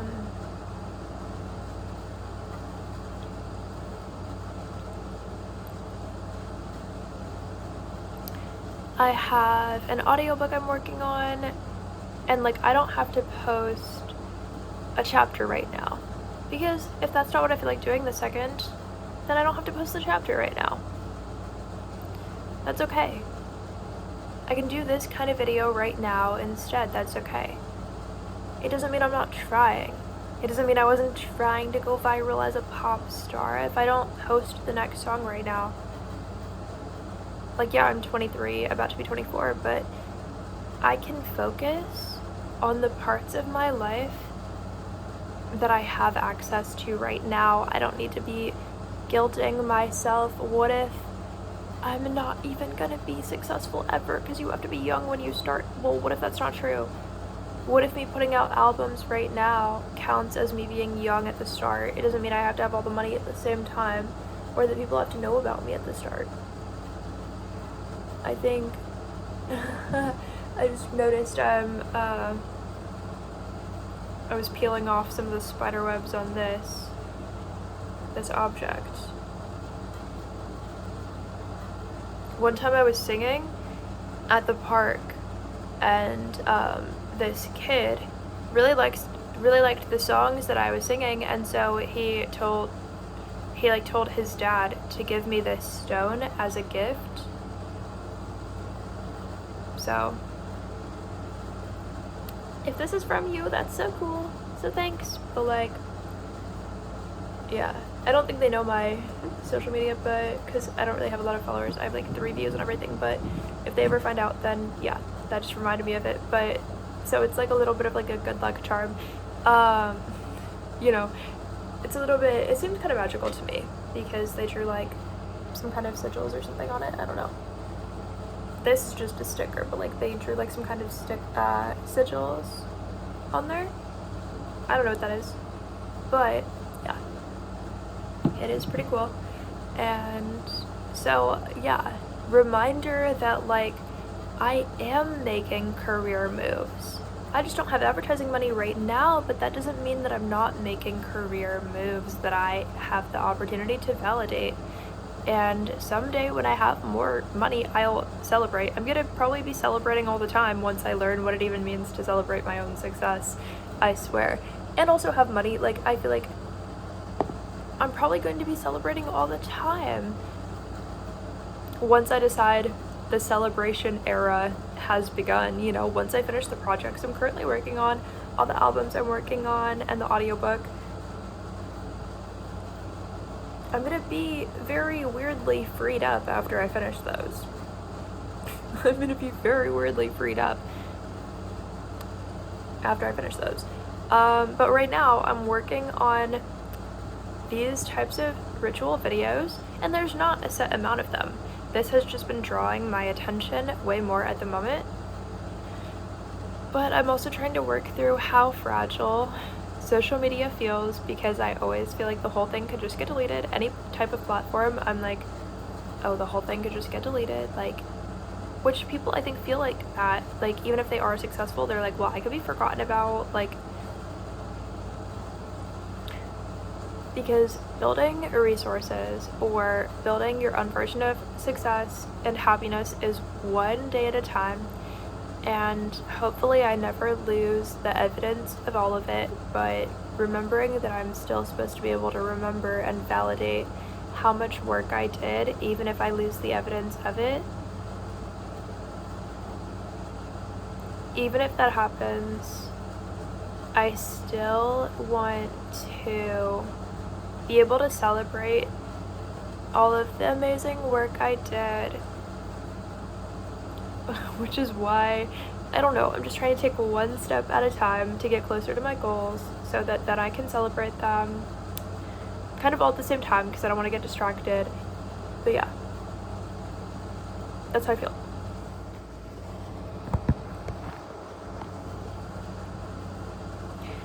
What would it feel like to grow into my beauty instead of chasing it?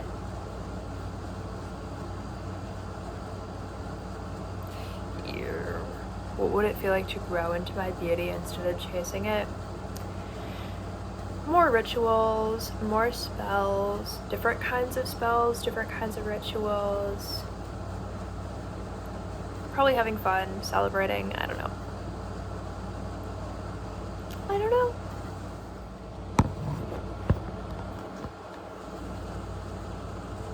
What am I learning about beauty through myself?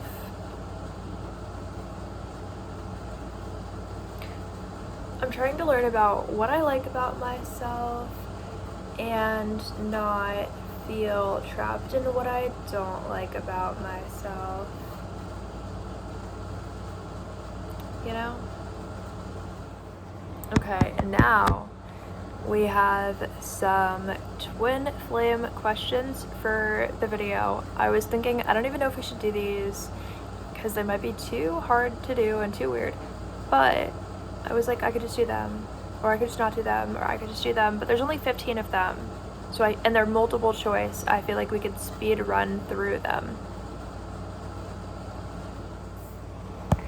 because it is 4 a.m. but we're gonna speed run through them and it's fine. This first question, such a good question, by the way. Such a good question. Such a good question. But the options, the multiple choice answers, are a little much, okay? If your twin flame appeared at your door at 3 a.m., what offering would seal a reunion, or the reunion? Basically, if my twin flame showed up at my front door, like, I'm so sorry, I brought you a gift, does this make it all better? So sorry I made you feel cheated on when you couldn't prove if it was true or not or real, but I wanted you to feel that way and I made sure that I wanted you to feel that way. But I'm so sorry. I brought you... Wait. The first option is... Just picture it. Okay, the first option is a silver mirror wrapped in roses. Okay. You might be like, well, that's kind of weird, but that's probably... It gets worse, okay? Okay, the next option is a handwritten confession burned at the edges. The next one is a cup of wine under moonlight. And the last option, a black ribbon tied around both wrists. That one made me kind of laugh the hardest at first because, like, oh, I'm so sorry. I tied a black ribbon around my wrist and now I'm going to tie a black ribbon around yours. Does that make it better?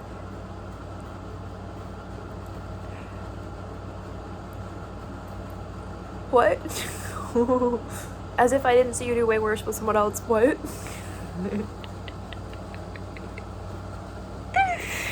Oh, that's so funny to me. What?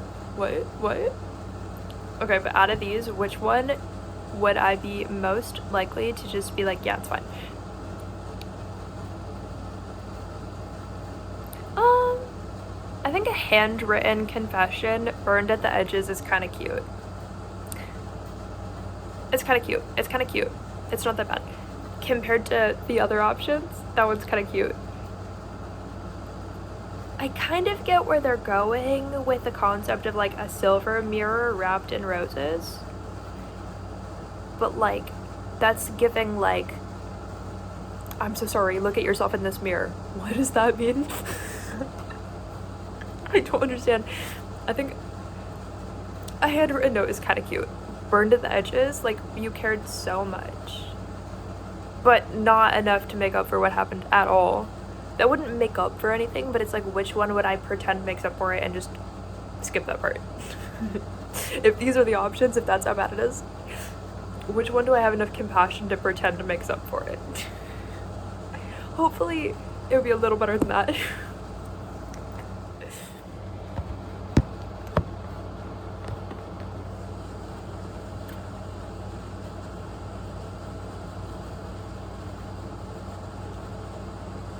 Which sign would convince you the spell is already working?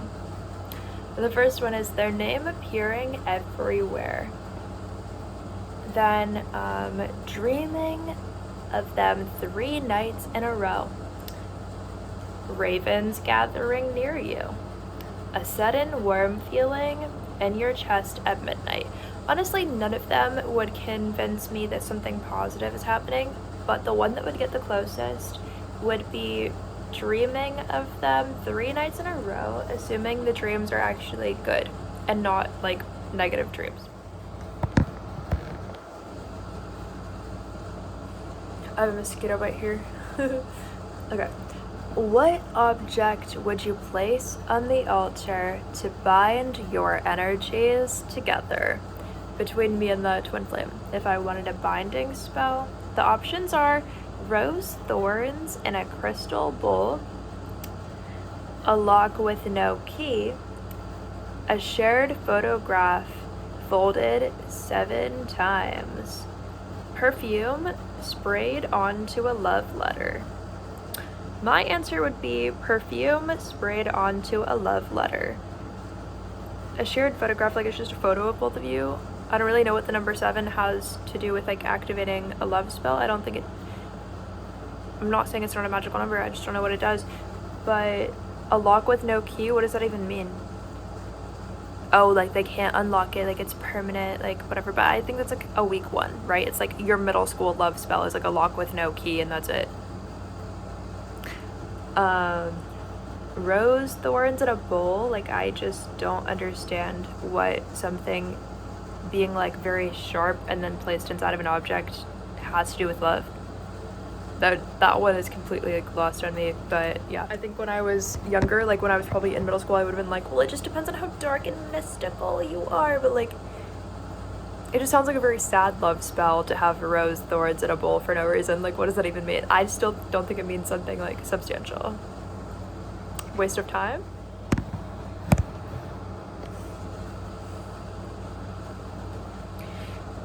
Your twin flame reaches out after silence. What do they say first? The first option is, I felt you calling me. Second one is, I couldn't escape your energy. Then something kept reminding me of you. And the last one is, I think we were meant to find each other again. I actually kind of like the last one more than the others. That's kind of cute. This question, I never thought I would answer. Which moon phase strengthens your connection the most? Blood moon, full moon, waning crescent, or new moon? So I will tell you, because there is one correct answer. Every time that I just randomly run into my twin flame, every time I just run into him, like, just, you're in the state, you're in the city. Well, I just saw you, so you definitely were. It's always the same moon phase. I look up the sky and there's the full moon staring at me. Actually,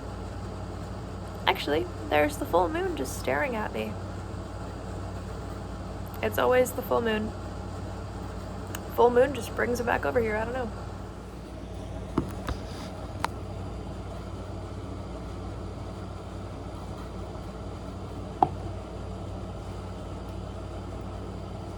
What would your twin flame sacrifice to return to you? Their pride, their old life, another relationship, their fear of vulnerability. Honestly, probably all of them, but hopefully there's just not another relationship to begin with, because that's just like not productive. Like, it's just not doing anything. It's just getting in the way, like, for no reason. So I just think that's pointless. I don't think that I'm getting anything out of my twin flame being in another relationship. I think the subscription has probably ended. I don't really think there's a point to it. Again, like, it's not manifesting money by now. It's not like manifesting fame or success by now. It's not making anybody more interesting by now. It's not making anybody feel happier by now. It's not bringing fulfillment by now. It's barely even getting in the way because it feels so non-existent.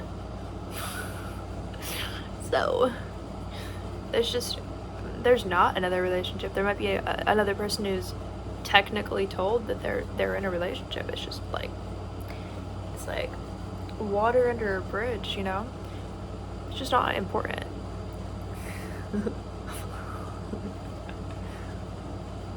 It is what it is. So I don't see that as being the direct sacrifice, because I see that as already not being there, just dissolved. So whatever. As far as pride, well, he'll probably just stop having pride because he'll realize I don't have a tremendous amount of pride to the point where I'm like arrogant and like don't care about anything. So I think that he'll just have humility like I do and not have so much pride that is a problem. I think we're beyond that phase. I don't think I'm walking around with so much pride that I'm like obnoxious either.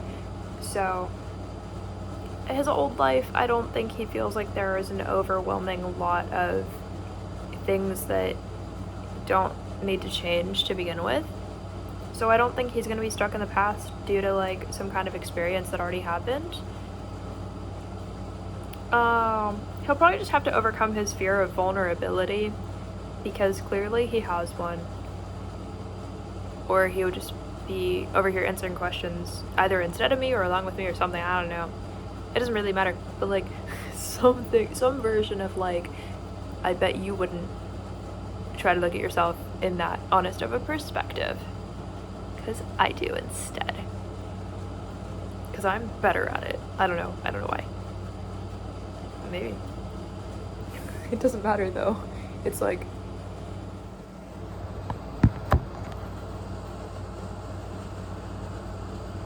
which deity guards your connection tonight? Aphrodite, Dionysus, Hecate, or Ganesha? So, I would say Ganesha does 99% of the time, but I would say today, probably Dionysus. But a combination. Like, Ganesha always does, but like, a combination of those ones more. A lot more.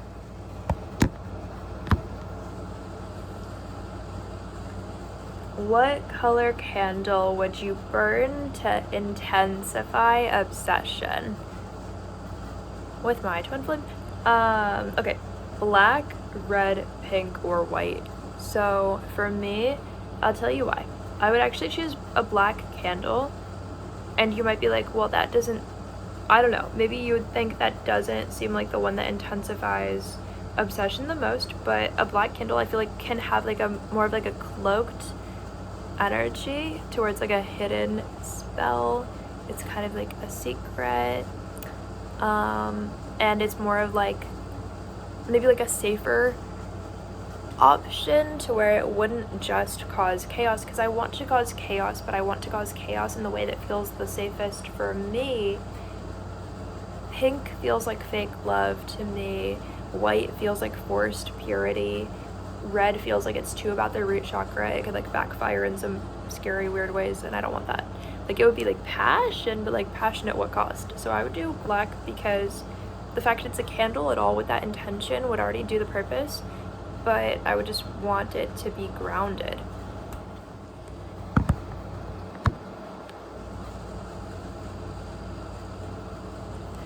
When your souls finally reunite, where does it happen? In a storm beside the ocean, at a masquerade party, in a candlelit apartment, in a dream neither of you wants to wake from.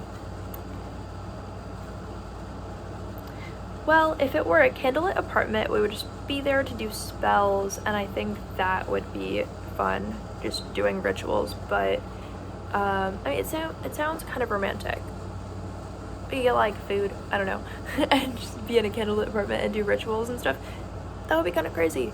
But I think I love being outside in a rainstorm by the ocean, but not everybody does, so I wouldn't be trying to like force that. And there's like lightning and stuff, but like I would love to get into weather magic more and actually be able to like control certain things myself. Masquerade parties are so cool in my dreams. The problem is, I love a masquerade party. You really have to believe in like luck and chance and what are the odds, and like I think those parts of me are so dried out right now. It would be so hard for me to be like, the odds of it happening, I guess like in like karma, it would be like really hard, because it's not the direction we've been going to where luck is on our side at all. Luck has been so the antithesis of like anything we have wanted, but if we wanted to set that right, it would just be through like actual choices, not what are the odds, you know. That sounds like somebody else trying to force themselves into the connection a lot more than it sounds like the universe trying to set us up. Would just be us making our own choices, because like we're grown-ups. Meanwhile, I say all of this, but he and I would probably not even be able to do the Titanic because he would save somebody else. And I would be like, wow, I don't want you to die, I should die instead. But then I would realize he's trying to save somebody else, and I would be like, never mind, I guess you can die, I don't know. So it would be such a fail. It would be such a fail.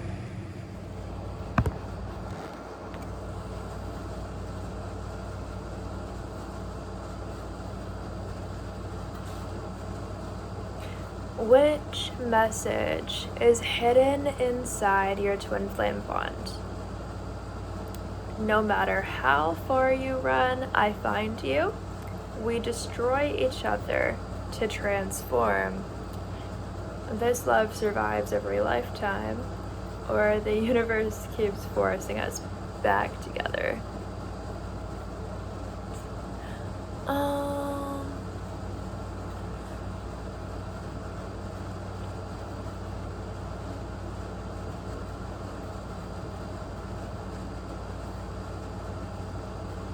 I think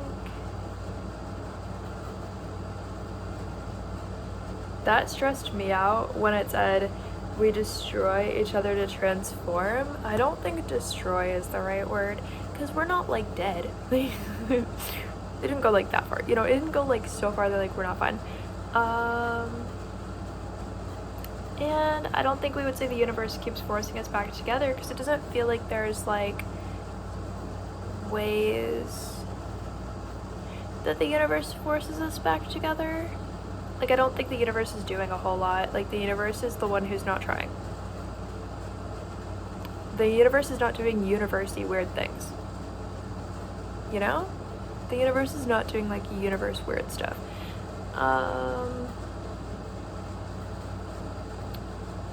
No matter how far you run, I find you. That's weird and scary. So I think this love survives every lifetime is fine, because it already implies that something was difficult about it. And yeah.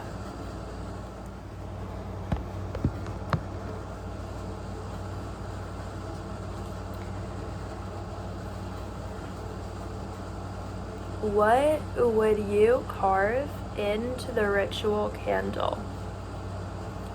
Both initials inverted, a heart with cracks through it, a secret word only they understand, the date you first met.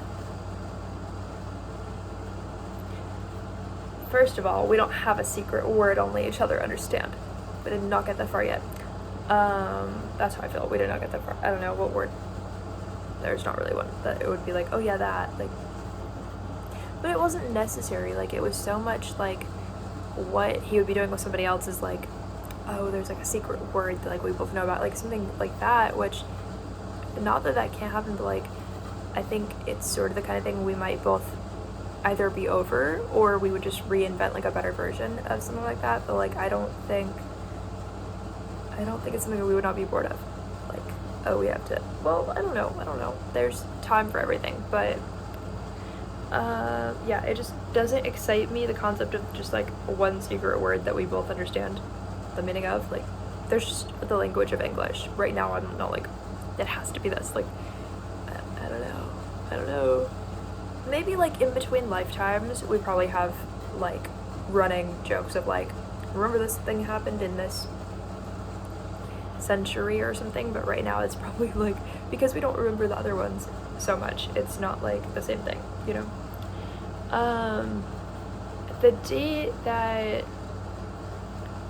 The date we first met, let's see,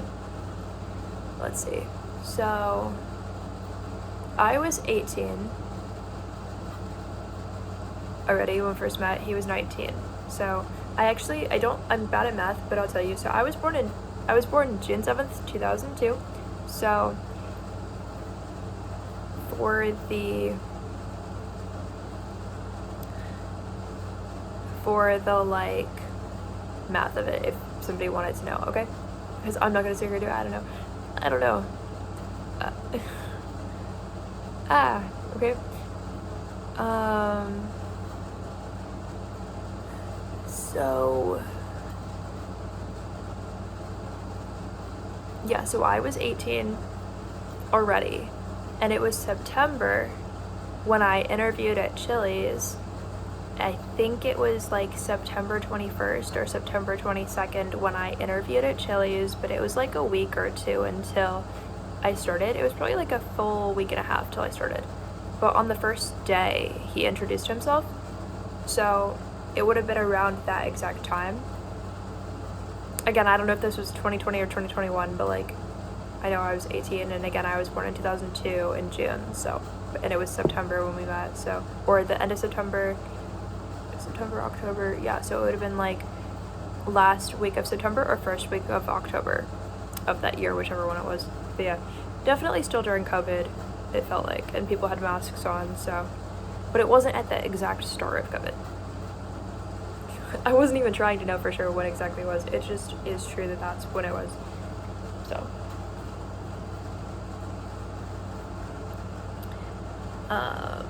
And then he trained me for one of the positions at the restaurant.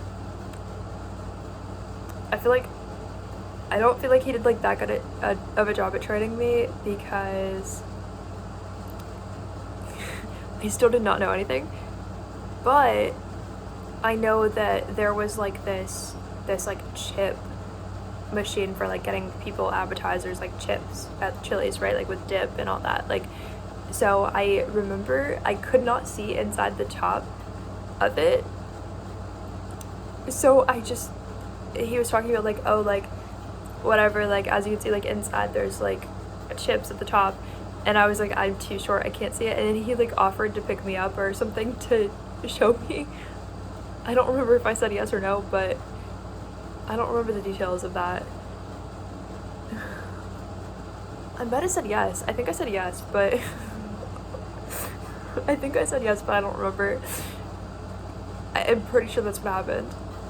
I'm like 99% sure I just said yes, and then he picked me up to like look inside.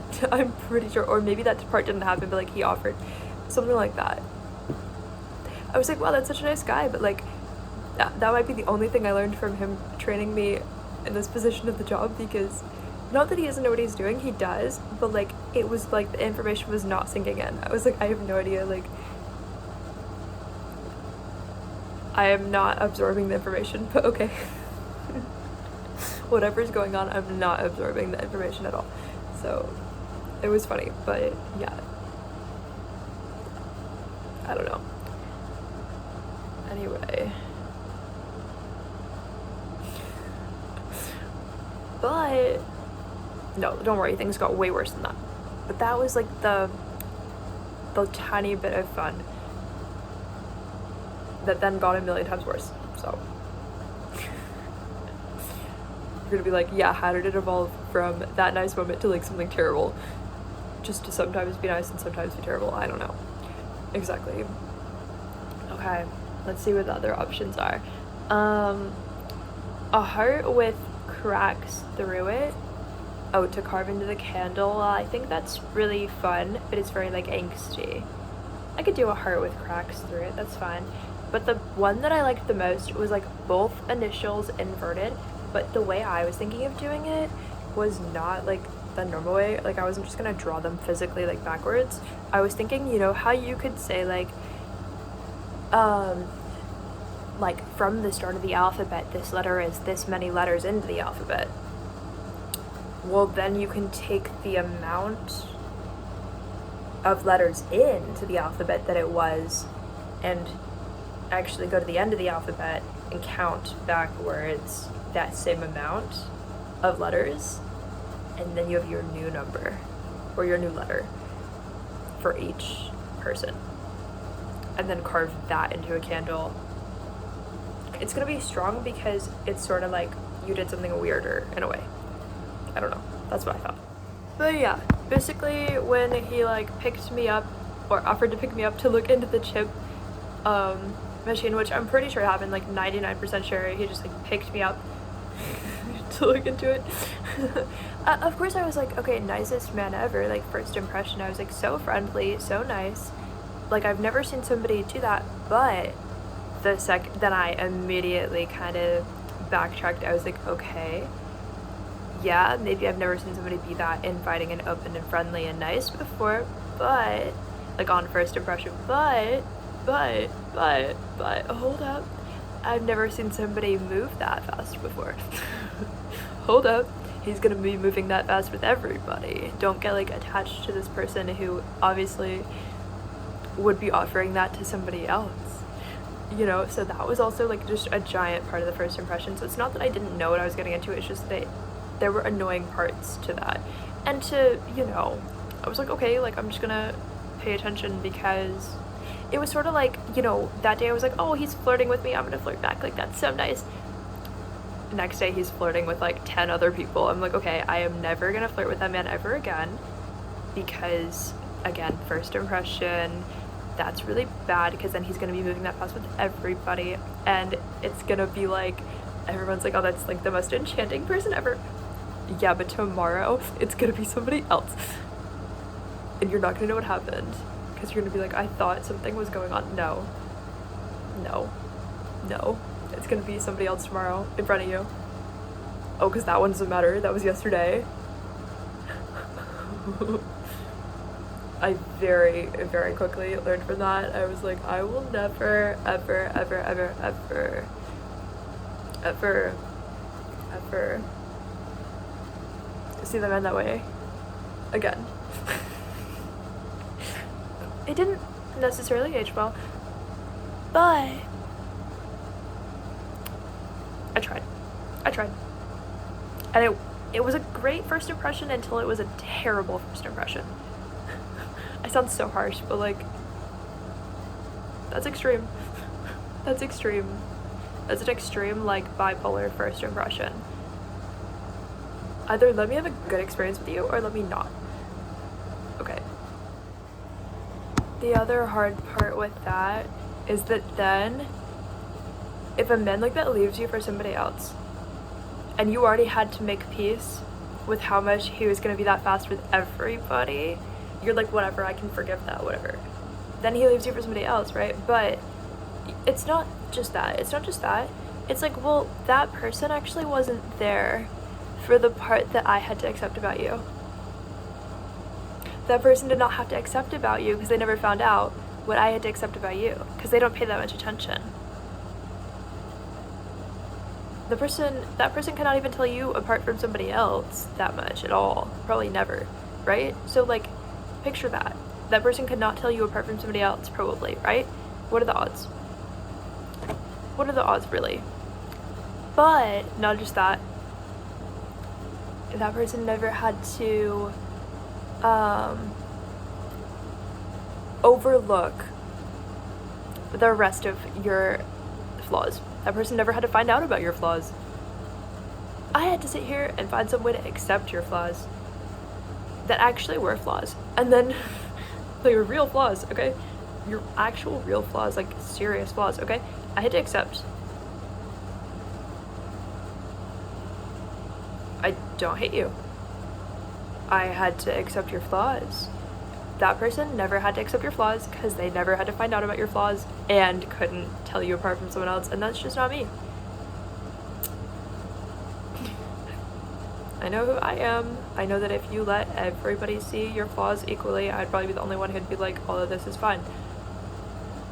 You just did not test them like you tested me. That's crazy.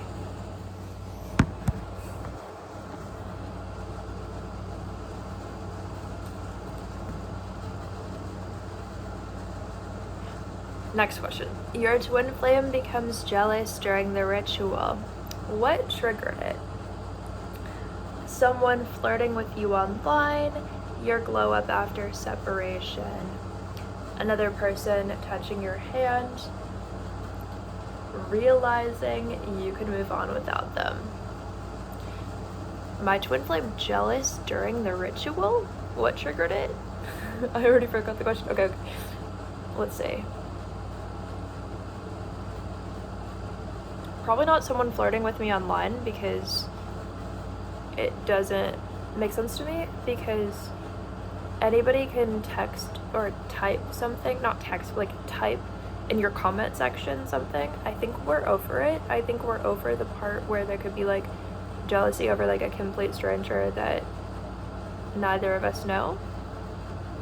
As far as like in just a comment section that's not even responded to probably, or whatever, you know what I mean? Like, I think we're over that being, I think maybe when we first met, I know I would, so we probably both would have the capacity to be triggered by something like that severely, but like right now, which, I think he would say he probably got over that sooner than me, but I don't think that's true. I think he just pretended to move on with other people because it was easier. But yeah, than fixing the current problem, right? So yeah. But right now, I don't think either of us would be like, oh no, there's like a comment in the comment section, like where the comments go, like there's a comment in the comment section where the comments go, like it's probably fine. Comments can type anything, like that's a person. They could even be lying, they could literally type anything, like it's a comment. Like I think we're more relaxed by far now. I think it was giving schizophrenia back then. But it was just jealousy. Now it's giving schizophrenia, but it's like psychosis or something. I don't know. We're just more special now. Yeah.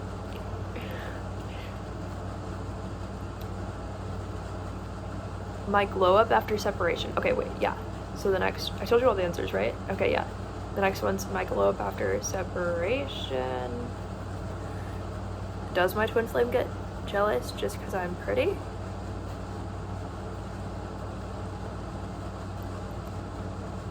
Probably not, maybe. But is it the number one cause of jealousy? If he had to be jealous over something involving me during the ritual, okay? The next one is another person touching my hand. Well, I guess we're doing a very public ritual with 1 million people. Because how is someone touching my hand? No, what if it's like a dead body, like a hand is like, I'm just holding hands with it, like, he's like, I'm jealous, like.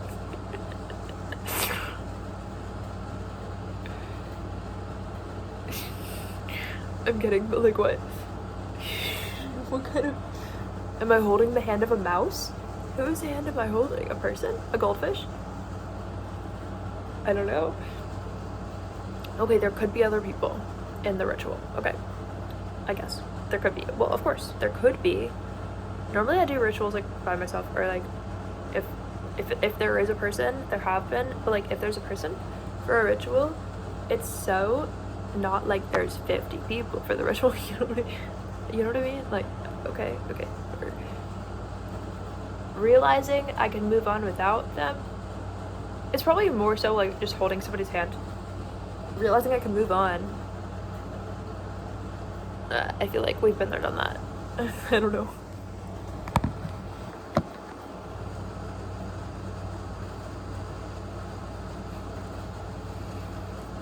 Which potion would you drink before summoning their energy?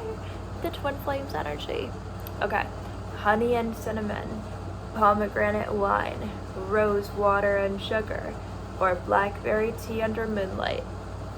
I would do the first one, honey and cinnamon.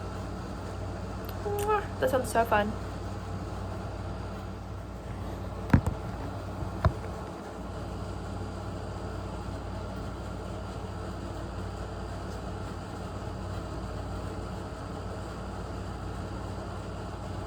What energy surrounds your connection right now? Dangerous obsession, divine timing, forbidden attraction, or past life unfinished business? It was probably just like forbidden attraction and divine timing. Not like so much forbidden, but like, yeah. That's what a twin flame is, to some degree. And also divine timing.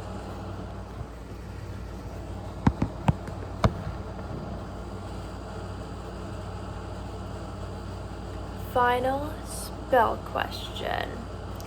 If your twin flame appeared right now and asked for one thing, what would they beg you for? One last chance, a kiss, forgiveness, or to never leave them again. Well, if it's going to be one of these,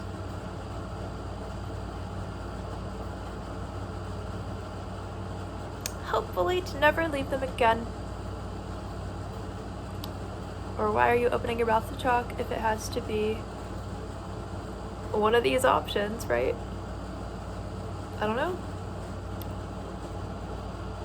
After I put in all this effort, it's not gonna be anything boring. or nothing at all, I guess, I don't know. But yeah. Anyway, guys, that's all for this video. I hope you enjoyed it. I hope you enjoyed it. Mwah. Mwah. Goodbye.